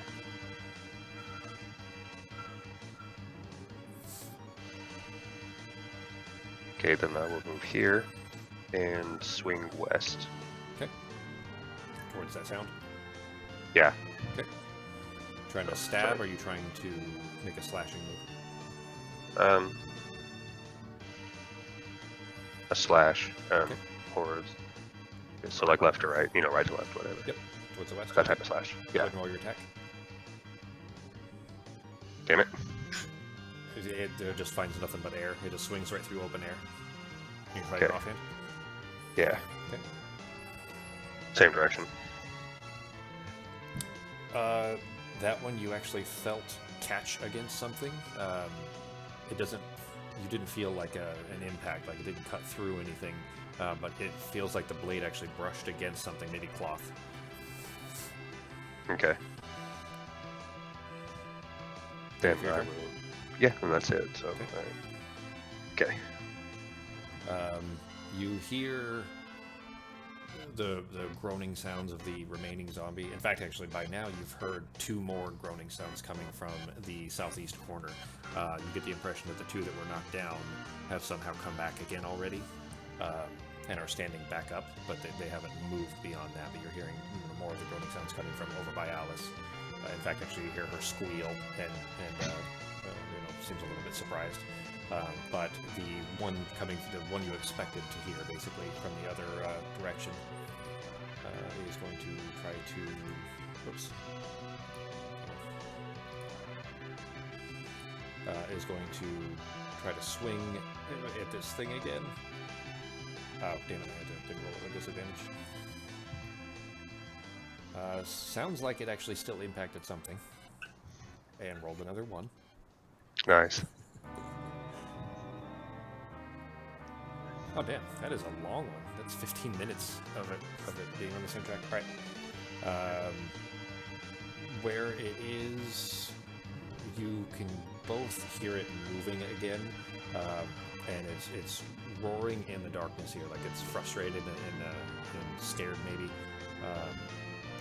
Maybe it doesn't. You don't get the impression that this thing can see in the dark, but it is. Making a swing again, just randomly in the dark here.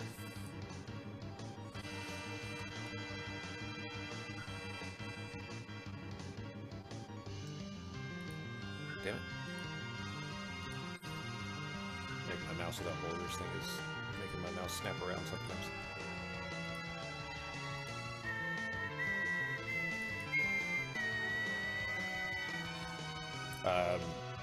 It wasn't even close. You hear, both of you hear this, but it's closer to Westra, but it doesn't impact anything. You hear the loud whoosh sound of something very heavy being swung through open air. And then again, oops, I didn't disadvantage it. Jesus Christ, it's rolling shitty.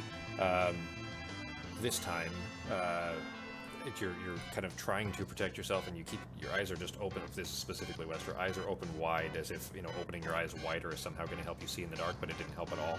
And you just immediately get smashed in the side of your non-shielded side, just in the rib cage again. Your ribs are just getting beaten to shit for the last couple fights.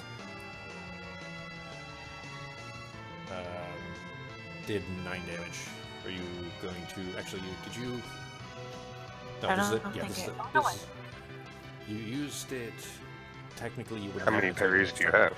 She has 1 Okay. left. But you used your reaction, which you don't get. back Oh, until yeah, your turn. for the You fight, used your or for the reaction hit. opportunity attack. Yeah, so you don't get to dodge or parry this one because you already used your reaction.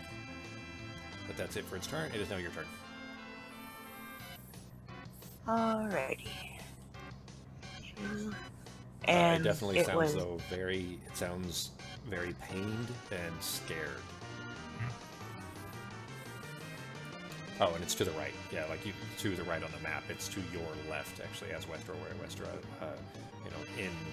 in this situation would be standing. It's just slightly to her left. okay. So I'm gonna go farther down this. No, you know what?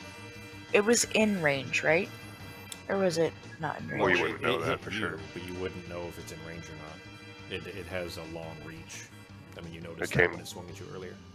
It's from your left. Alright. So Well, On the map, it would be directly to the right of you, a little bit to the right of you, where the sounds came from. oh, I'll do that. Okay. Well, then I'm just gonna use my crossbow then and just aim that way. Okay. You didn't roll it with disadvantage, so roll it one more time.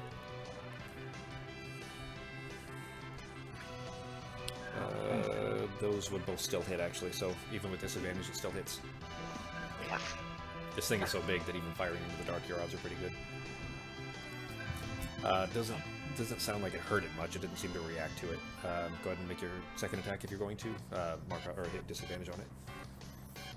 Actually, burning through your bolts pretty decently. I know, right? This is the most I've used my crossbow ever. yeah. Also, I mean, you just hold it up and aim for the exact same spot. You just, yank another bolt out of the bolt case at your back and pop it in and try to hold your hand in the same spot that it just hit. But it also hits. So both of them sink into the same spot. Man, And you roll shitty for both of them. God. And if your turn. Yeah. Okay. Alice shrieks and goes running away from the groaning sounds that were behind her. She saw these guys were probably friendly, but she doesn't necessarily want them stumbling in the dark behind her. Runs as far as she can over here, and is still making panic sounds, doesn't really know what to do. She's afraid that if she does anything, she's going to end up hitting you guys. And...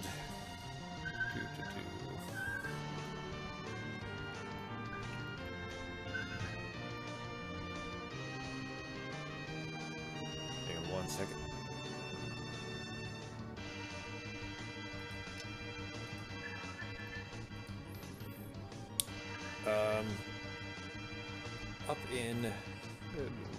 Up nearby you, G, you hear a crackling sound, but it's just too late for you to do much. Roll a dex save. You need to beat a 14.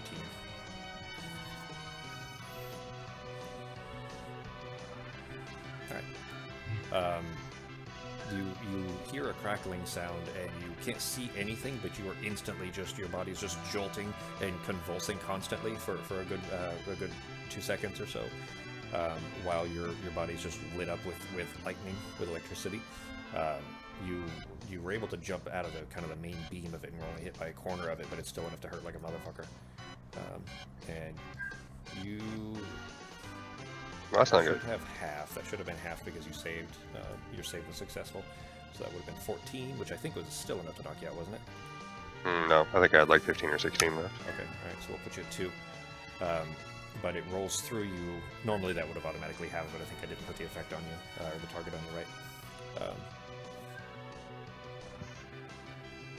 It says would have exceeded by 12, and yeah, exactly. You'd have 2 left, so it's good. But it rolls through you. You're not affected by it beyond just the extreme pain, and you are in very bad shape right now. But that's it for its turn. It's your turn. Which direction? Can I tell which direction that bolt came from? You really can't. You heard a crackling sound, but it was too close for you to really kind of pinpoint where the sound came from. It was probably to the left of you still. That's what you would intuit, but you're not really sure. Okay. To the west of you, rather. In front of you. Can I take a chance to listen again, or is that all I noticed? After I've been hit. Listening again, I mean, I'll just tell you, you wouldn't have heard anything else beyond Yeah. that. Okay. There is kind of a weird sense of warmth almost, though. Like, this is a very... You've gotten kind of used to almost, because you guys have spent, 10 hours or so in this cave down here in these tunnels, and it's very cold. I mean, the chill of the air just from the constant salt spray that's in the air and everything. It's a cold place, and it's kind of seeped into your bones by now. So being near something else, you might feel, the slight sense of heat that might give off, and it does feel like there's something warm to your left a little bit. So. Okay. From where I'm at now, because I did move. Yeah. Yep. Okay. Then I will...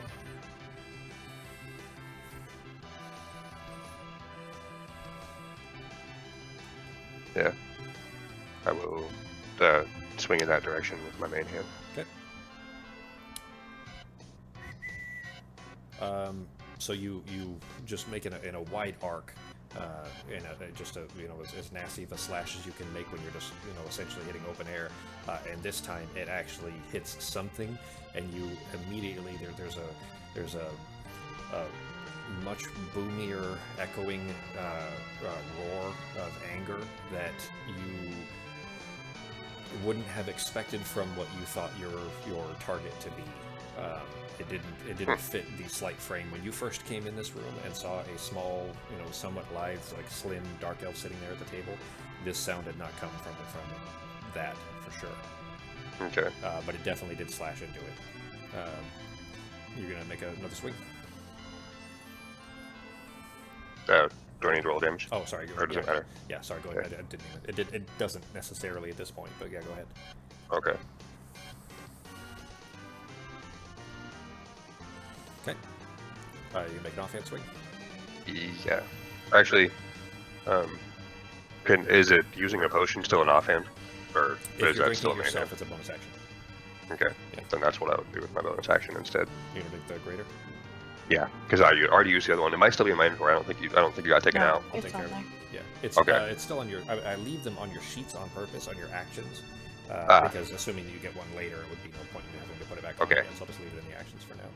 Yeah, because I already used the regular one. So. So you kind of, as you're making this slash with your right hand, kind of expecting to hit nothing. As it sinks through, you've already kind of pulled out the potion with your left hand, and you've already started to pop the stopper out with your teeth.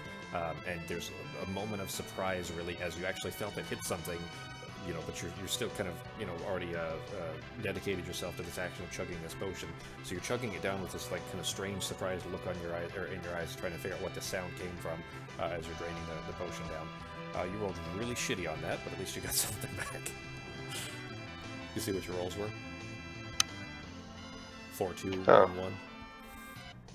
That sucks.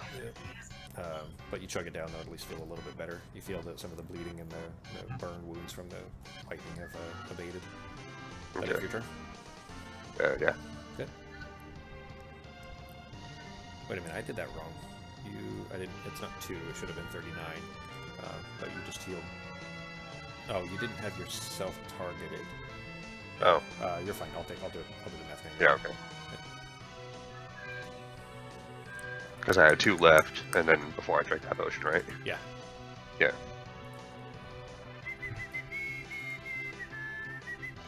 So you got 14 left now. But if you're Okay. turn. Yeah. Okay, go ahead, did your end action. Yeah. You hear more groaning and what sounds like flailing in open air. Yeah, doesn't appear to have hit anything. And then you hear more scared, very desperate sounds coming from, it sounds like from that creature. Like very, very desperate, very like a cornered animal. And more swinging in open air again. This time sounding very loud and echoing through the room here. Doesn't appear to have connected to anything, and then the other. See, this isn't fair. This guy was supposed to be badass, and you guys just fucking neuter him. It's not fair. Alright, Wester's turn. Alright, now. He's probably not. Well, it's your choice. But I was gonna say he might not be too far away from you. Try to hit him, but it's up to you. If you want Yeah, to try but to he's get got him a close. 10-foot reach on him. Yeah, but I mean, you can move more than 10 feet. So. Well, no, it's up to you, honey. If you want to use your crossbow, that's fine. But you can probably get more damage out of your axe. I mean, it's probably not too terribly far away. So. Because you've got 20 or 30 feet of movement, so you can probably feel him. He's probably hot. Yeah, but if I Well- hit him, I can't get away from him without a. Oh yeah, getting an yeah, okay. opportunity I always forget you. You can't do Well, that like I it can can. close the distance to you, though, in no time. It can run fast enough to close the distance no matter where you are, if it knows where you are. But your AC is so high that, I mean, you're able to avoid most of its hits anyway. That's up to you, though. Yeah. You, So, did yeah. you did hear it move again, but not very far, and it sounds like it's right next to you. Like, not necessarily, I would say this, not necessarily in range for your axe right now, but right next to you. You could You move, wouldn't have you far to could go. move. Yeah, you could easily move. And you basically take a couple steps, and you'll be within range to hit it, and you're like certain where it is because you heard it moving just literally just a second ago. Okay, It's so totally up right this where way? it is. It's actually one. If you move yourself one square to the right, but it doesn't really matter. Don't worry about the map so much, guys. Okay. Sorry, I meant one square to the east. I keep telling you guys right and left, which isn't fair because if you're picturing it in character, which you should be, that's ideal. Hopefully, I'm describing it well enough for it to be a first-person perspective kind of a look to you. But anyway, yeah, that. So basically, yeah, as soon as you step in, you're sure that thing is right in front of you. Alright, well then, we will try with you. Yeah, you bring it down and definitely hits something. In fact, the axe kind of, when it hits it, it turns your wrist slightly to the right because of the angle that you hit it. And you weren't really kind of knowing what you were going to hit, so you couldn't kind of hold your wrist straight for it. So you end up smacking against it, and your wrist kind of rolls off to the right a little bit. It doesn't hurt, but it definitely hits something. Go and roll your damage. Why did it have opportunity show? Oh, because I moved it. It does that automatically. That's fucking cool. What? That's got to be new. You see where it says opportunity attack there? Oh, you guys yeah. can see that. Yeah, it does show it to you guys. Yeah, so he had moved on his turn, and that would have prompted an opportunity attack anyway. Technically, actually, it would not have in this case because he was outside of your range when he moved. But either way, it's still cool that it is automatically triggering that kind of stuff. Because I didn't put that in there. So, but anyway, you bring it, you bring the slash down and instantly feel it carve through something, and the thing just starts to kind of crumble underneath you, and you hear it groan very loudly and very painfully, and you hear it start to slump, like you can't see this because this is all just auditory, begin to slump down, and then you hear one very loud crash as presumably one of the concrete stone poles rather that was holding falls against a wall, and then you hear in fact, roll a dex save on Westra.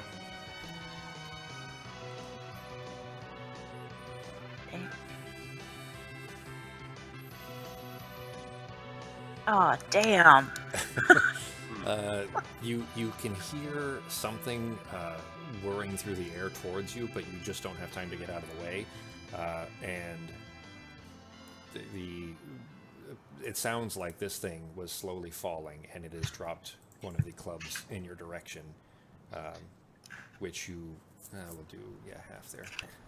So you take an extra 5 damage from it kind of smacking into you as it's falling. You kind of shrugged off enough of it, but it still hurt. But it sounds like that thing is no longer moving. Okay.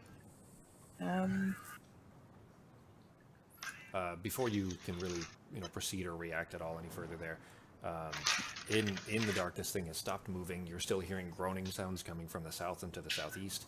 Alice is still kind of panicked over there to her side, but before you really have time to really react or do much else.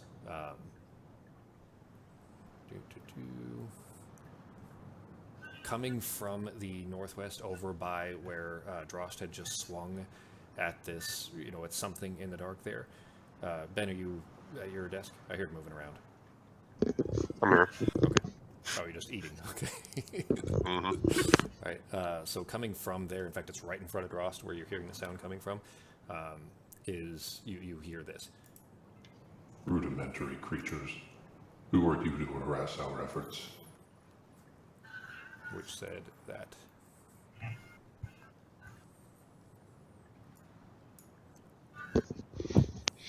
Well, our main mission here is looking for a friend's brother, but apparently you just didn't want to help us, so.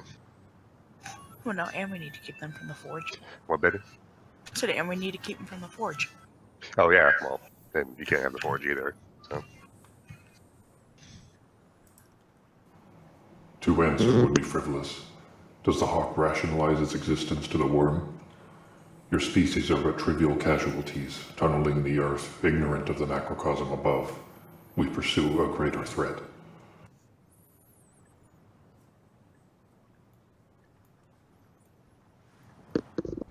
And what threat is that? The primitive mind cannot grasp its existence. You fumble in the void for understanding outside your reach.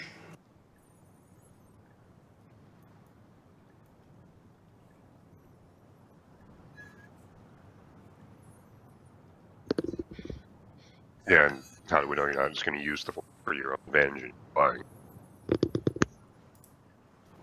Your question is futile. We are so far beyond your comprehension you cannot fathom your own insignificance beside us.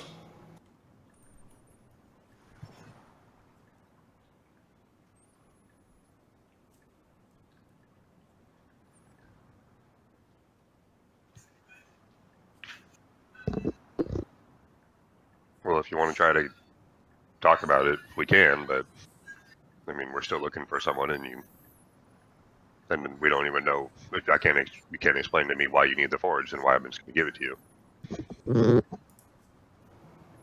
Your words are as empty as your future. I am but the vanguard of my people. Better your heads hang low lest we take them from your shoulders.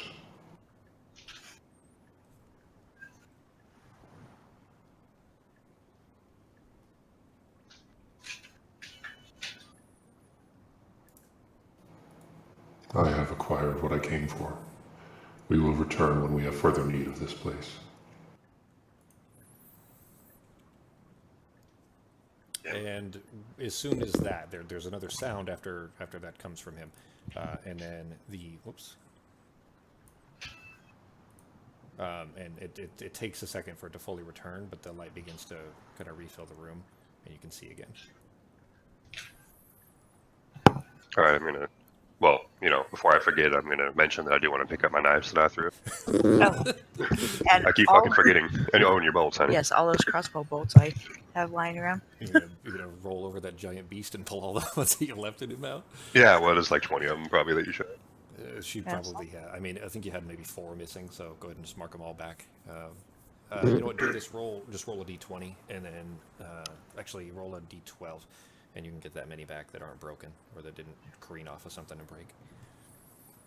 That one. D12 is second from the left. Yeah.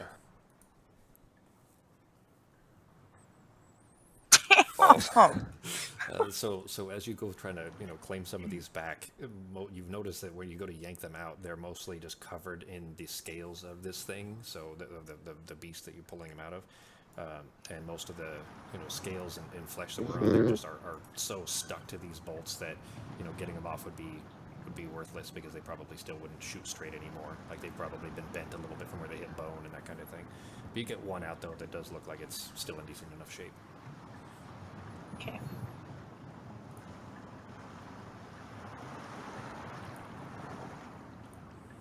What are you doing? The zombies that are in there, by the way, it's still 3 of them, are just standing there still and not moving, not doing anything. They're just kind of shambling and not moving anymore. Okay. All right, then. You take your headset off or something? I can just barely hear you. Sorry, I forgot to put my thing back. All right. Shit. You do see, by the way, that there was a door just down the tunnel. I didn't reveal it to you earlier, but there's a door down that tunnel to the east. Okay. That's the tunnel that the dwarf came out of. All right, then what do you think, baby? Head that way? Sure. Did the giant... I'm assuming he didn't, but did the big-ass fiend guy have anything on him? Can you go check him out? Wherever he is. Roll an investigation. Okay, I'm guessing he's right over here somewhere. Okay. Okay, so you step on that side of the fire. Go ahead and roll an investigation. All right.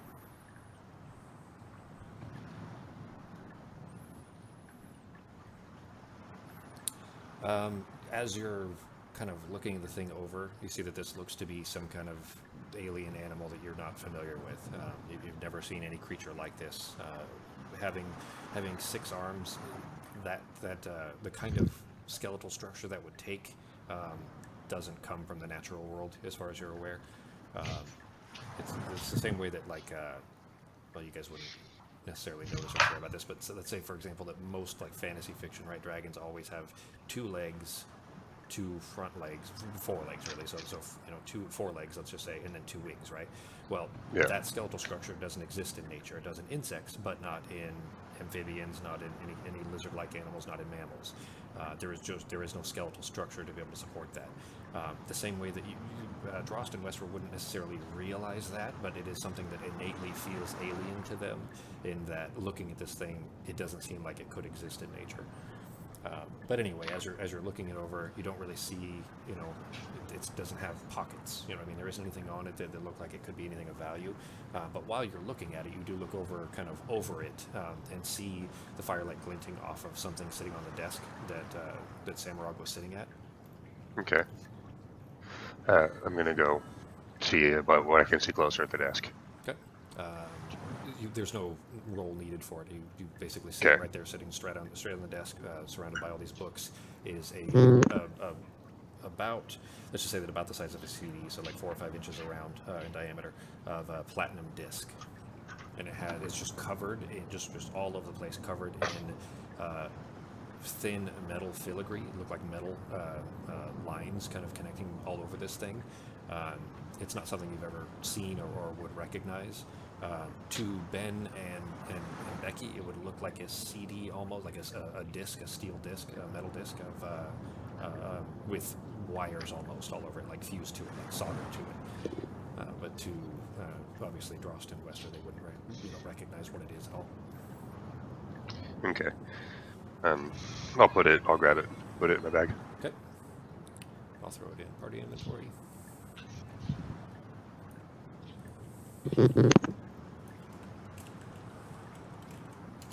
All right, and I need to pee, so let's take a quick break, and then we've got a little bit left in the session here, and then we'll call it a night. So quick break. Cool. All right.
Okay, I'm back.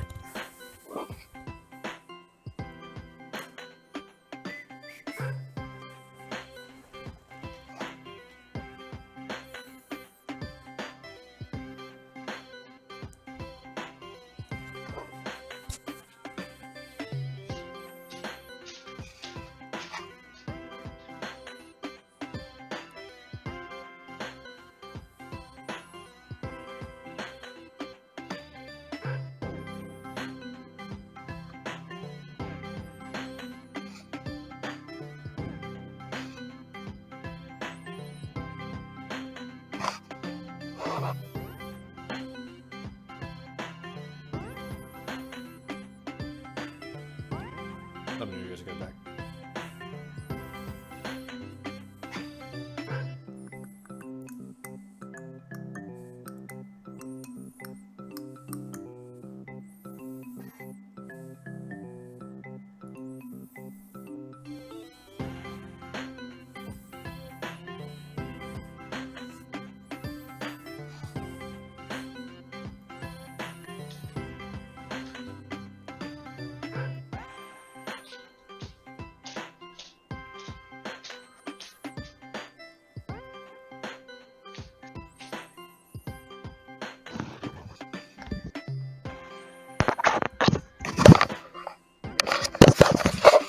You guys both back? Yep. Alright.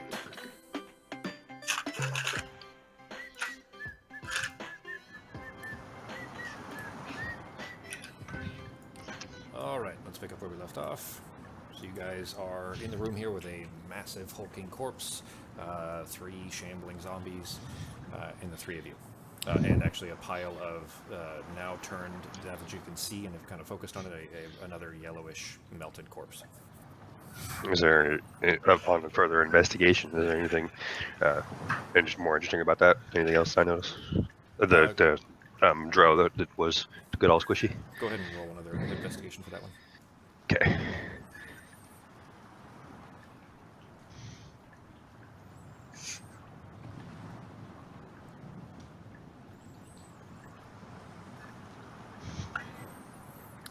You look it over, and it doesn't appear so. It does seem like the viscous liquids coming out of this thing, though, are still caustic, just like the last one.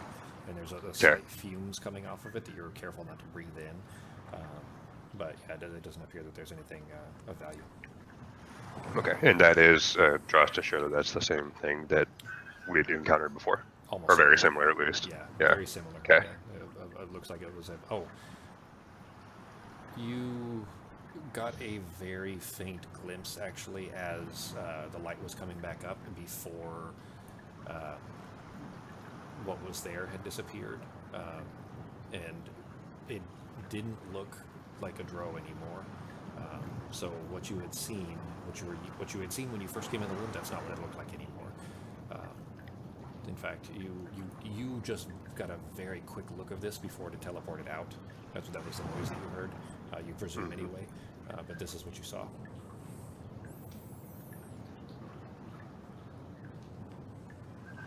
Okay. Right, what are you guys doing? Check out the way to the east. There, you said there was a door down that tunnel to the east? There is a door, right? I just moved you, right there.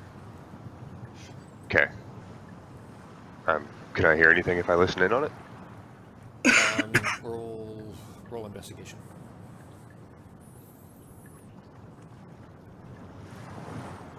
You listen to the door and you hear breathing, very, very rapid, like very tense breathing coming from the inside. Okay, from directly on the other side of the door. if I open the door, just gently crack it, can I see in there? So you pop the door open, and there's just enough light coming from in here to kind of spill in over this face. You see a dwarven face, kind of tensed up and holding a sturdy wooden table leg with bent and rusty nails that are protruding from the business end. It's got it held up, and it was just about to swing at you. Sees your face, and before saying anything else, just says, "My brothers, where are they?" Well, one of them sent us to find you, but one of them didn't make it. What's this guy's name? I can't remember. Did we know his name? Because I'll say it. I just can't remember I if I don't got think the so, game. but Well, Gundren. Okay, well, Yeah, we're so- here. Gundren sent us. Are you Gundren's brother? So as you kind of, verbal vomit, throw all this stuff out there, this dwarf is just extremely badly beaten and bruised. Looks to have been at one point very stout, very tough. Stout Lord is still powerful if short, even for a dwarf, a little bit short. But at these words, though, the small and hefty frame seems to just wilt all at once. His body goes limp and almost shrinks in on itself. He hangs his head, just staring at the floor. Hands holding the table leg, it just opens and letting the ancient wood just clatter against the stone. He stands there just silently for a moment. After kind of an awkward pause there for a second, as you kind of just slowly back away from the door a little bit to let Westro come up to approach too, so that she can see. He says, and he's still mumbling, just staring at the floor. He says, "He's swilling down ale beside Fror, then. I should be so lucky." He closes his eyes, and in the torchlight glinting, you see fat droplets just splatter against the floor. And there's streaks along his face. He's covered in dirt, just old dried blood and everything, just badly beaten. A moment later, the shrunken dwarf wipes his eyes with the backs of his heavy, calloused fists. He says, "I can't leave him down here. You know where he is?" Yeah, he was Which room still was he in? He was still up at the entrance, wasn't Okay. The names, by the way, so Gundren told you this before. Go ahead and roll an intelligence check on both of you to see if you remember Okay. the names. Intelligence check, baby. I don't know if you heard that. He was cutting out. he? I certainly didn't. Certainly. Dross certainly doesn't remember very much. Certainly usually. didn't. Damn it. I don't think you've ever gotten a successful intelligence check. What's that? It's Oh, just if you It's if you spinning on hold- mine, too. Yeah, if you hold something, I think it's like Alt or something. If you hold it, or sometimes it'll just do it on its own. But if you hold it, it'll always just spin forever. thanks, Reggie. He's over here on the keyboard. One of our cats. I think it'll do it sometimes randomly too, but if you hold that key, it does it every time. Anyway, neither of you can really, recollect exactly what the names were. They were something similar sounding to Gundren, but either way, though, he just, he says you know where he is. Yeah, because he was back over by the entrance, and I guess. He So- says, "Can you take me to him then?" Yeah. Oh, and I'll give him the shoes that I found. So you kind of pull them out of your pack and kind of hold them out for him. He looks at them and there's a shoulder shuffling where he's kind of trying to, shrug off that he might kind of burst into tears at seeing his brother's shoes covered in blood. So he kind of holds himself together. He says, just hang on to him for right now. Please. I mean, I don't have pockets. I don't have anything to carry them with. They took everything from me. So if you don't mind, just throw them back in there, and then when we get back to him, we'll put him back with him. Yeah, no problem. We'll take you to him. All right. We will hand wave the simple travel portion in that this place is relatively safe for you to travel through, in that the let's say natives of this mine don't appear to be aggressive or dangerous to you guys, at least not without you showing forms of aggression, which you guys hadn't before. So you make your way up towards the to the entrance, basically, carefully climbing up, because he's pretty badly beaten up and you guys are in really awful shape too. So you guys kind of make your way back and carefully going up every rope that is needed and so on until you make it back up to the beginning, towards the main entrance that you came through. So you make your way up to that large cavern. Thorn climbs up the rope carefully before he slowly approaches the small camp that he and his brothers had shared. You see him kneel down beside the desiccated, barefoot, face-down body of his brother where you'd left him, where you'd cut the cocoon open, remember, and you left him face down without his shoes. But that's his brother. And anyway, so he rests an open hand on the dead dwarf's back. He mumbles quietly for a minute before standing up. He pulls a burlap tarp out from a nearby wooden crate.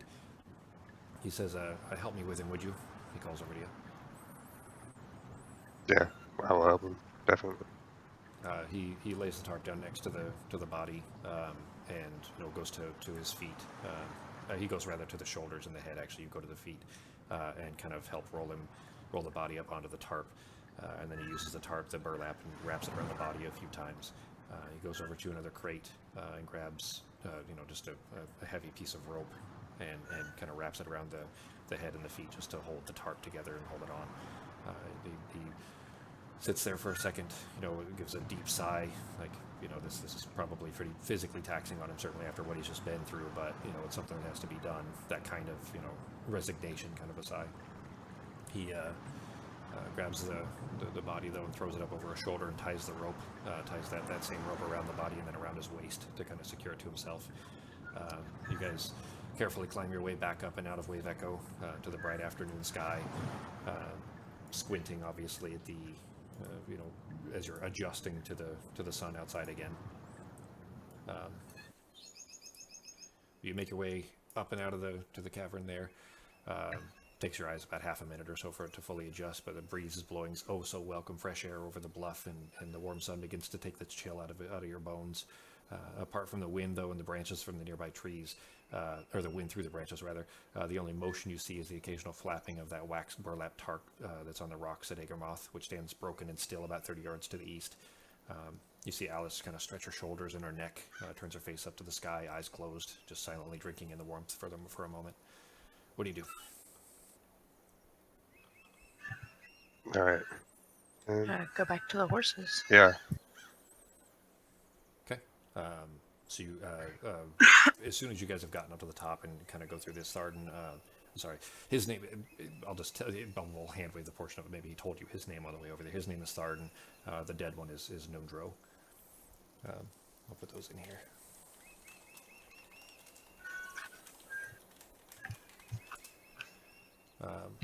You guys make your way over to the horses, though. Tharden just kind of sitting there, and he sets Nundro down, and he says, "I'll wait here. Go ahead."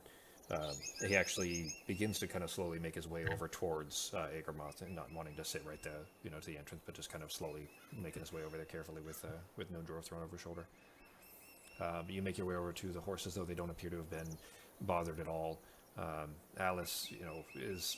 You can tell she wants to smile and be happy, but for some reason, this is a situation that is near and dear to her, having lost her father not too long ago.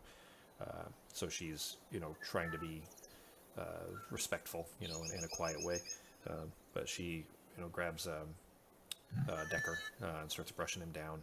Wait, is hers? Decker is Drost's. Never mind, she grabs Baloo. She grabs Baloo and starts brushing him down and checking his feed sack, make sure that he's good. But they appear to be fine. All right. As you guys are over there, they're looking at the horses. You hear voices coming from the direction of Agermoth, and you look over. It's to the south of you where you guys are, and you hear grunts coming from the tarped hole, and you see two hulking Thriggans, which are the kind of Viking Nordic cultures of humans. Two hulking Thriggans, one male and one female, carrying a massive burned body between them. The male's holding the shoulders and the female's holding the leg under each arm, kind of the same way that you guys were rolling Nundro's corpse onto that, but this is just a massive, the body's just covered in burns. It's all blackened, that are carrying it out of Agermoth. They're straining to hold it while slowly making their way towards a huge pile of similar shape and size corpses, but these still have hair and mostly bodies. Most of them just look badly, cut up and bloody. But they kind of make their way over to it. The female actually, because she's in the back, she's facing you guys, looks in your direction, but neither of them say anything. They're just too focused on the task to react to you guys' presence. All right, then. But you are hearing Apparently voices something's- coming from inside. Yeah. Head over that way, I guess. I don't know. Okay. So you guys leave the horses tied up? Probably should. Yeah. Okay. So you guys make your way over there. You're hearing from a distance. You're not really able to make it out, but as you get closer and closer, you guys start to recognize. You can hear Gundren, Radoth, and Sildur all talking in that tower, which is where Groll was staying, basically, which is right next to that entrance that those Thriggans just walked out of. So you guys, you hear them talking, and as you approach and come around the corner there, heading into where the horses are, I assume you're approaching them, right? Yeah. Yeah. Now you hear Sildur's voice as you come around the corner, mid-sentence. He says, "It has to be, doesn't it?" Before you hear Radoth reply, "It would seem so. In all my travels, I've seen nothing like it." Gundren grumbles, "Not from Undermount, and not from you surface folk, so where could it have come from?" And you guys come around the corner and see them. What do you do? Ask him what's going on. Well, it's good to see you guys. Glad you've made it up here. Well, you don't look so good, but at least you made it up here mostly intact. And as he's saying this, he looks over your shoulder, and his face lights up with a glee that you haven't seen on him really ever. And you guys have been friends with this guy with Gundren for a long time, but you haven't seen this kind of glee on him really ever. He takes 2 bounding steps towards you, behind you basically. You turn and see Tharden standing there with Nundro over his shoulder. But he takes 2 bounding steps towards before you watch the life drain out of his face. Tharden off-shoulders the body and sets it gently on the cracked stone floor. Gundren approaches slowly, arms outstretched, embracing Tharden in a solid hug. Well, you hear them talking, but only Wester can understand what he's saying. You hear Gundren saying Thordic. He says, "Good to see you, brother." Tharden replies, "He didn't make it." And Gundren says, "But we did, and he'll drink in our names." Radoth, seeing this, quietly beckons you guys over with a silent hand gesture to where he and Sildur are still studying the body of the melted female that was in there. In hushed tones, Radoth says, Glad you made it back up. As Gundren described it, it must have been dangerous down there. What did you find? Well, I found a big giant monster thing and another drow that when a dwarf. I'm sorry. That when we killed it, it kind of turned to liquid, and a drow that almost killed me and got away. I think it was another one of those things. It's like they're shapeshifters almost, really. So, what was that? It didn't kill you. You were. Oh, I said almost killed me. Almost. Okay, gotcha. Yeah. He says. So wait, you saw a drow that looked like this, and he motions down to the. Or sorry, he says rather, you saw a dwarf that looked like this, and then he motions down to the melted corpse. Mm-hmm. It looked like a dwarf until I had killed it. Then it looked like that. Another drow had it looked like a drow at first, and then after I stabbed it and saw it get away, just for a second, it didn't look anything like a drow anymore, though. So, Samurai. He kind of reaches a hand up, and he's got his left arm crossing his chest, and he's resting his right elbow in his left hand, and is kind of, stroking his fingers and his thumb through his beard, as if he's pondering something. As you guys are having this conversation, Gundren paces over, looking somehow more drained in age than he did after waking from the poison. Sildur reaches a hand over and sets it on the eldest dwarf's shoulder. Gundren is the oldest of the three. Nundro was the youngest, Tharden's the middle. Anyway, though, Gundren says, Tharden and me, we're going to need to make preparations for Nundro. Dwarf funeral rites aren't anything fancy. They're just hard work. We'll need to mine up some of the stone out of Wave Echo below. We don't need much, but we could certainly use some help in the morning if any of you could. Yeah. Sure. Be happy to help.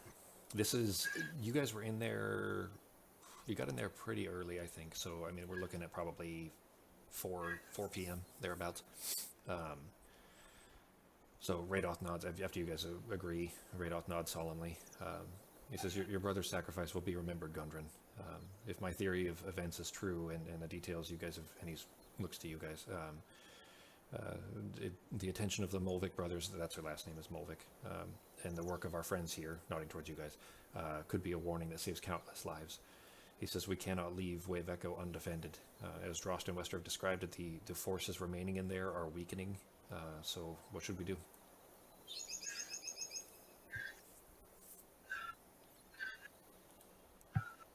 I don't know. We don't even really have many friends, do we? You know what we should do? Not that it'd actually be possible, but out of game, get that fucking dragon from that place and get him in the cave. That'd be awesome. Make him live in there instead. Nobody ever. Radoth kind of chuckles at that. He says, "Yeah, I don't think we'll be too successful at convincing him."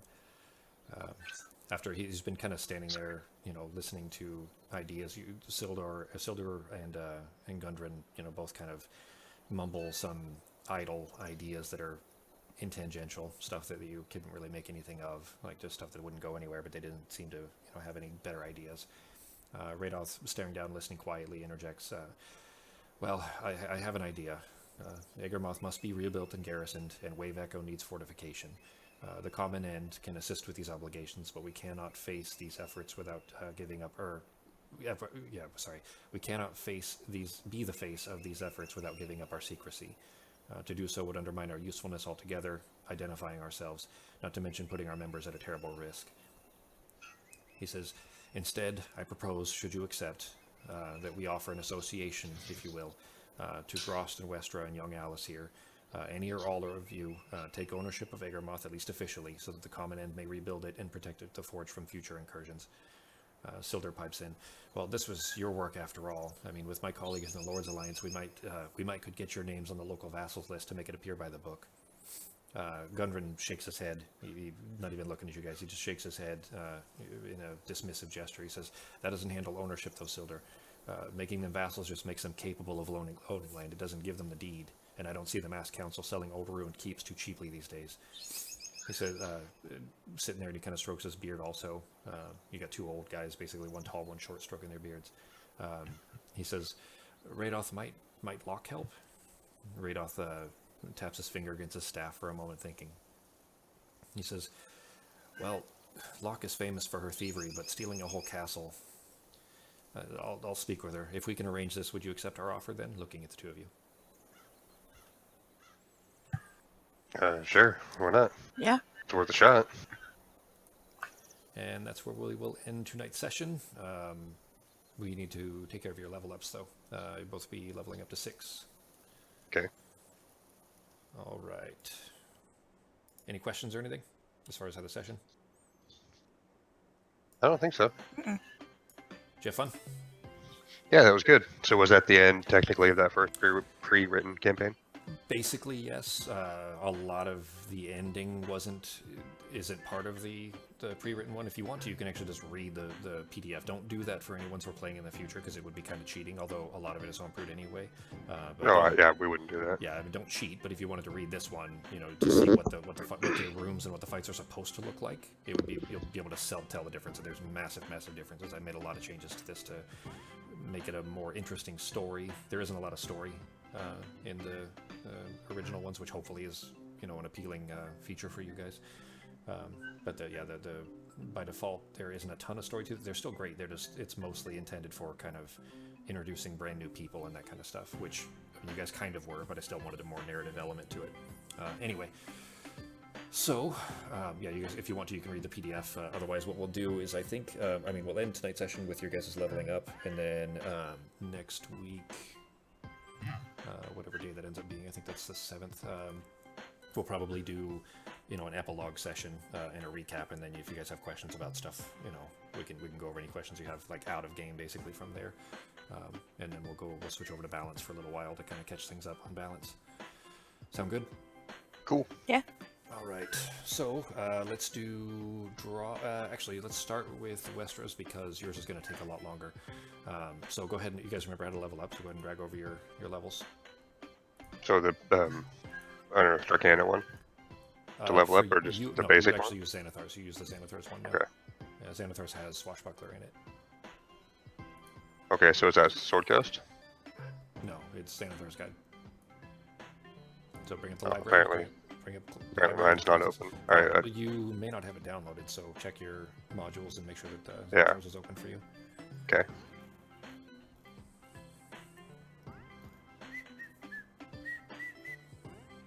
You remember how to do that? Yeah, I'm just trying to find it in here in the books. Okay. I just pulled it up. Let me see. Yeah, the Xanathar players. There it is. Xanathar's Guide to Everything? Yep. Okay. It wouldn't really matter, but you do want that for other things too, so you might as well have that open. Which one? Abilities and that kind of stuff. Xanathar's Guide, and then just, once you have Xanathar's Player's Guide, or whatever it is, Xanathar's Guide - Players, whatever it says, open that one. While you're doing that, Becky's just uses the PHB, so we can go to that. Back to main page, yeah. So for Westra, just grab the. You remember how to do it, Becky? Yeah, it's just lagging. Yep. Okay. Just wait. It's lagging because he's downloading the book, so that'll take a second. But I see you just dropped it on, so that's good. Now for 6 for you, it is an ASI. So you have the choice. You can either go with, just taking 2 stats, so you could, bump your dex by 2 or something like that. Whatever you wanted to do. The alternative is to take a feat, of course. You can also, if you choose to, swap out some of your one of your combat superiority, one of your maneuvers. So say, for example, evasive footwork, which you've never used before.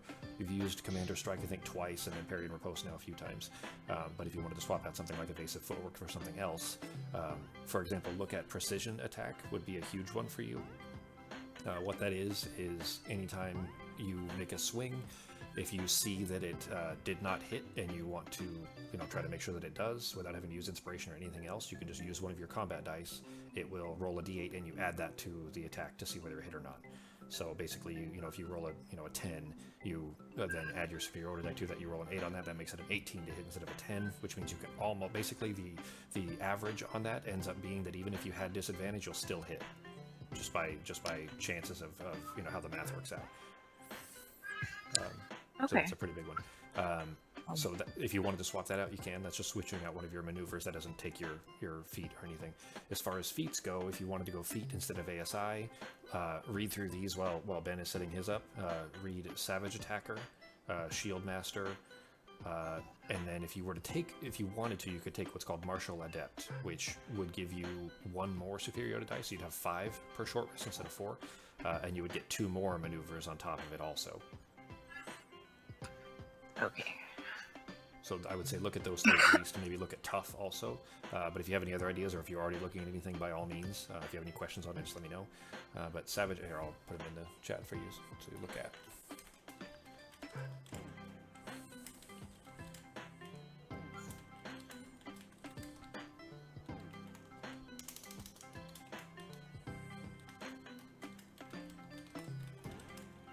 Tough. Those would be the ones that I would suggest to at least look at. So is the book still downloading for you, G? Yeah, I think so. Okay. It's so Basically, lagging. for it's fine. I can put it on there for you in the meantime anyway. So here's how it works. Go to your character sheet. I can actually drop it on there for you anyway. I'll do that. Okay. There you go. Do you want to take the average on your HPs? You got 7 more HPs. Yeah, that's fine. Okay.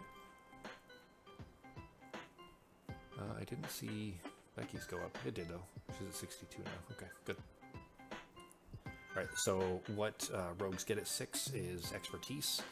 Another expertise. You got one, I think, at level 1 or 2 also. But basically, what it is you get 2 of your skills that you're already proficient in. You get to use double your proficiency bonus.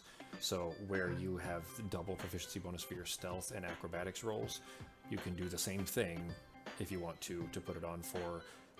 Basically, you can add double your proficiency for deception, insight, perception, or your thieves' tools. You get to pick 2 out of those 4. Okay. So whichever 2 you want to put your expertise on.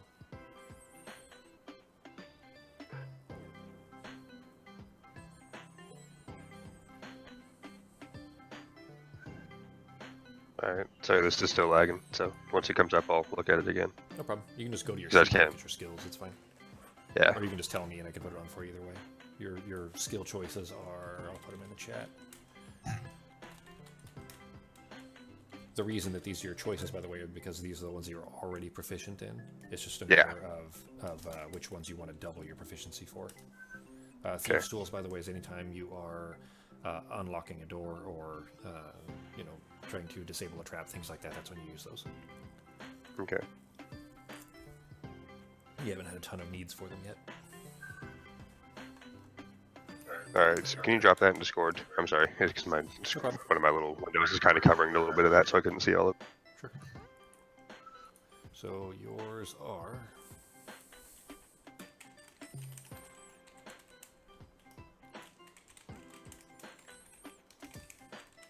There you go. Cool, thanks. Yep.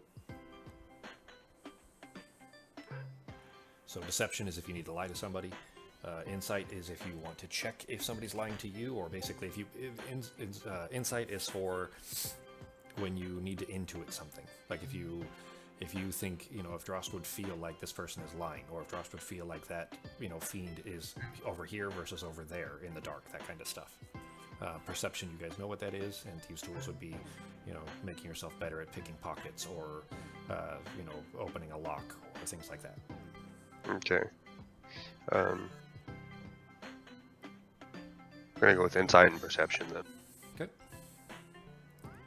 So your insight was +5. It is now +8. Perception was +5. Is now +8. Cool. And that's it for rogue. That's probably of all the rogue levels. The rogues are super fun for tons of reasons, but one of the major ones being that you get something at every single level. Every single level you get something cool. But level 6 is probably their most boring of all of them. But that's still kind of cool though, because that could like that's a I could huge be better at difference. listening through doors and stuff like that, or like and stuff like that, and that could actually help us get more advantage on combat and stuff. Or also, again, just like insight, listen, or in social situations might save us some trouble and stuff like that too. So that is, insight is fucking huge. You guys just have not used it like at all yet. So basically what that is, and that's something that, especially now that you've added expertise to it, just keep that in mind and remember to use it. So how it works essentially, say you're talking to somebody you may not necessarily trust what they're saying, or you're not sure whether to trust what they're saying, or whether Drost would feel like what they're saying is trustworthy. I can't tell you roll an insight check to see whether you believe it or not, because then it's going to make Ben and Becky feel like, okay, well, this guy might be lying, you know what I mean? And I just didn't roll very well. Instead, you need to ask for it so that I'm not giving you kind of a prompt in that case. And then you say, can I roll an insight on that? We'll roll the dice, and then I'll tell you whether you feel like they're lying or not. That kind of stuff. Cool. So having expertise will help that a ton, because you'll be able to trust the result of, if I tell you that you feel like they're telling you the truth or not, you'll be able to trust that more because your roll is higher. Does that make sense? Okay. Yeah, that actually be a good. Okay. Yeah, but yeah, it makes sense. I have to bring it up, because otherwise you're just giving it away. Like, oh yeah, this person's lying here. Yeah, exactly. The same as if I tell you to roll perception all the time, as opposed to you guys looking around. It kind of cheapens it a little bit, because it's something you would be in your character specifically looking for something rather than me telling what you notice. So, any questions on those so far, Becky? So far, I think I'm gonna go with the savage attacker. Okay. I'm still trying to figure out what I'm gonna do with my combat superior. Yeah, you can take your time. If you don't need to decide right now. If you want to, you can just let me know in Discord, and I'll update it afterwards. If you want to spend some time reading over the book. All these are in the books too, by the way, so you don't have to do it inside of Fantasy Grounds. Okay.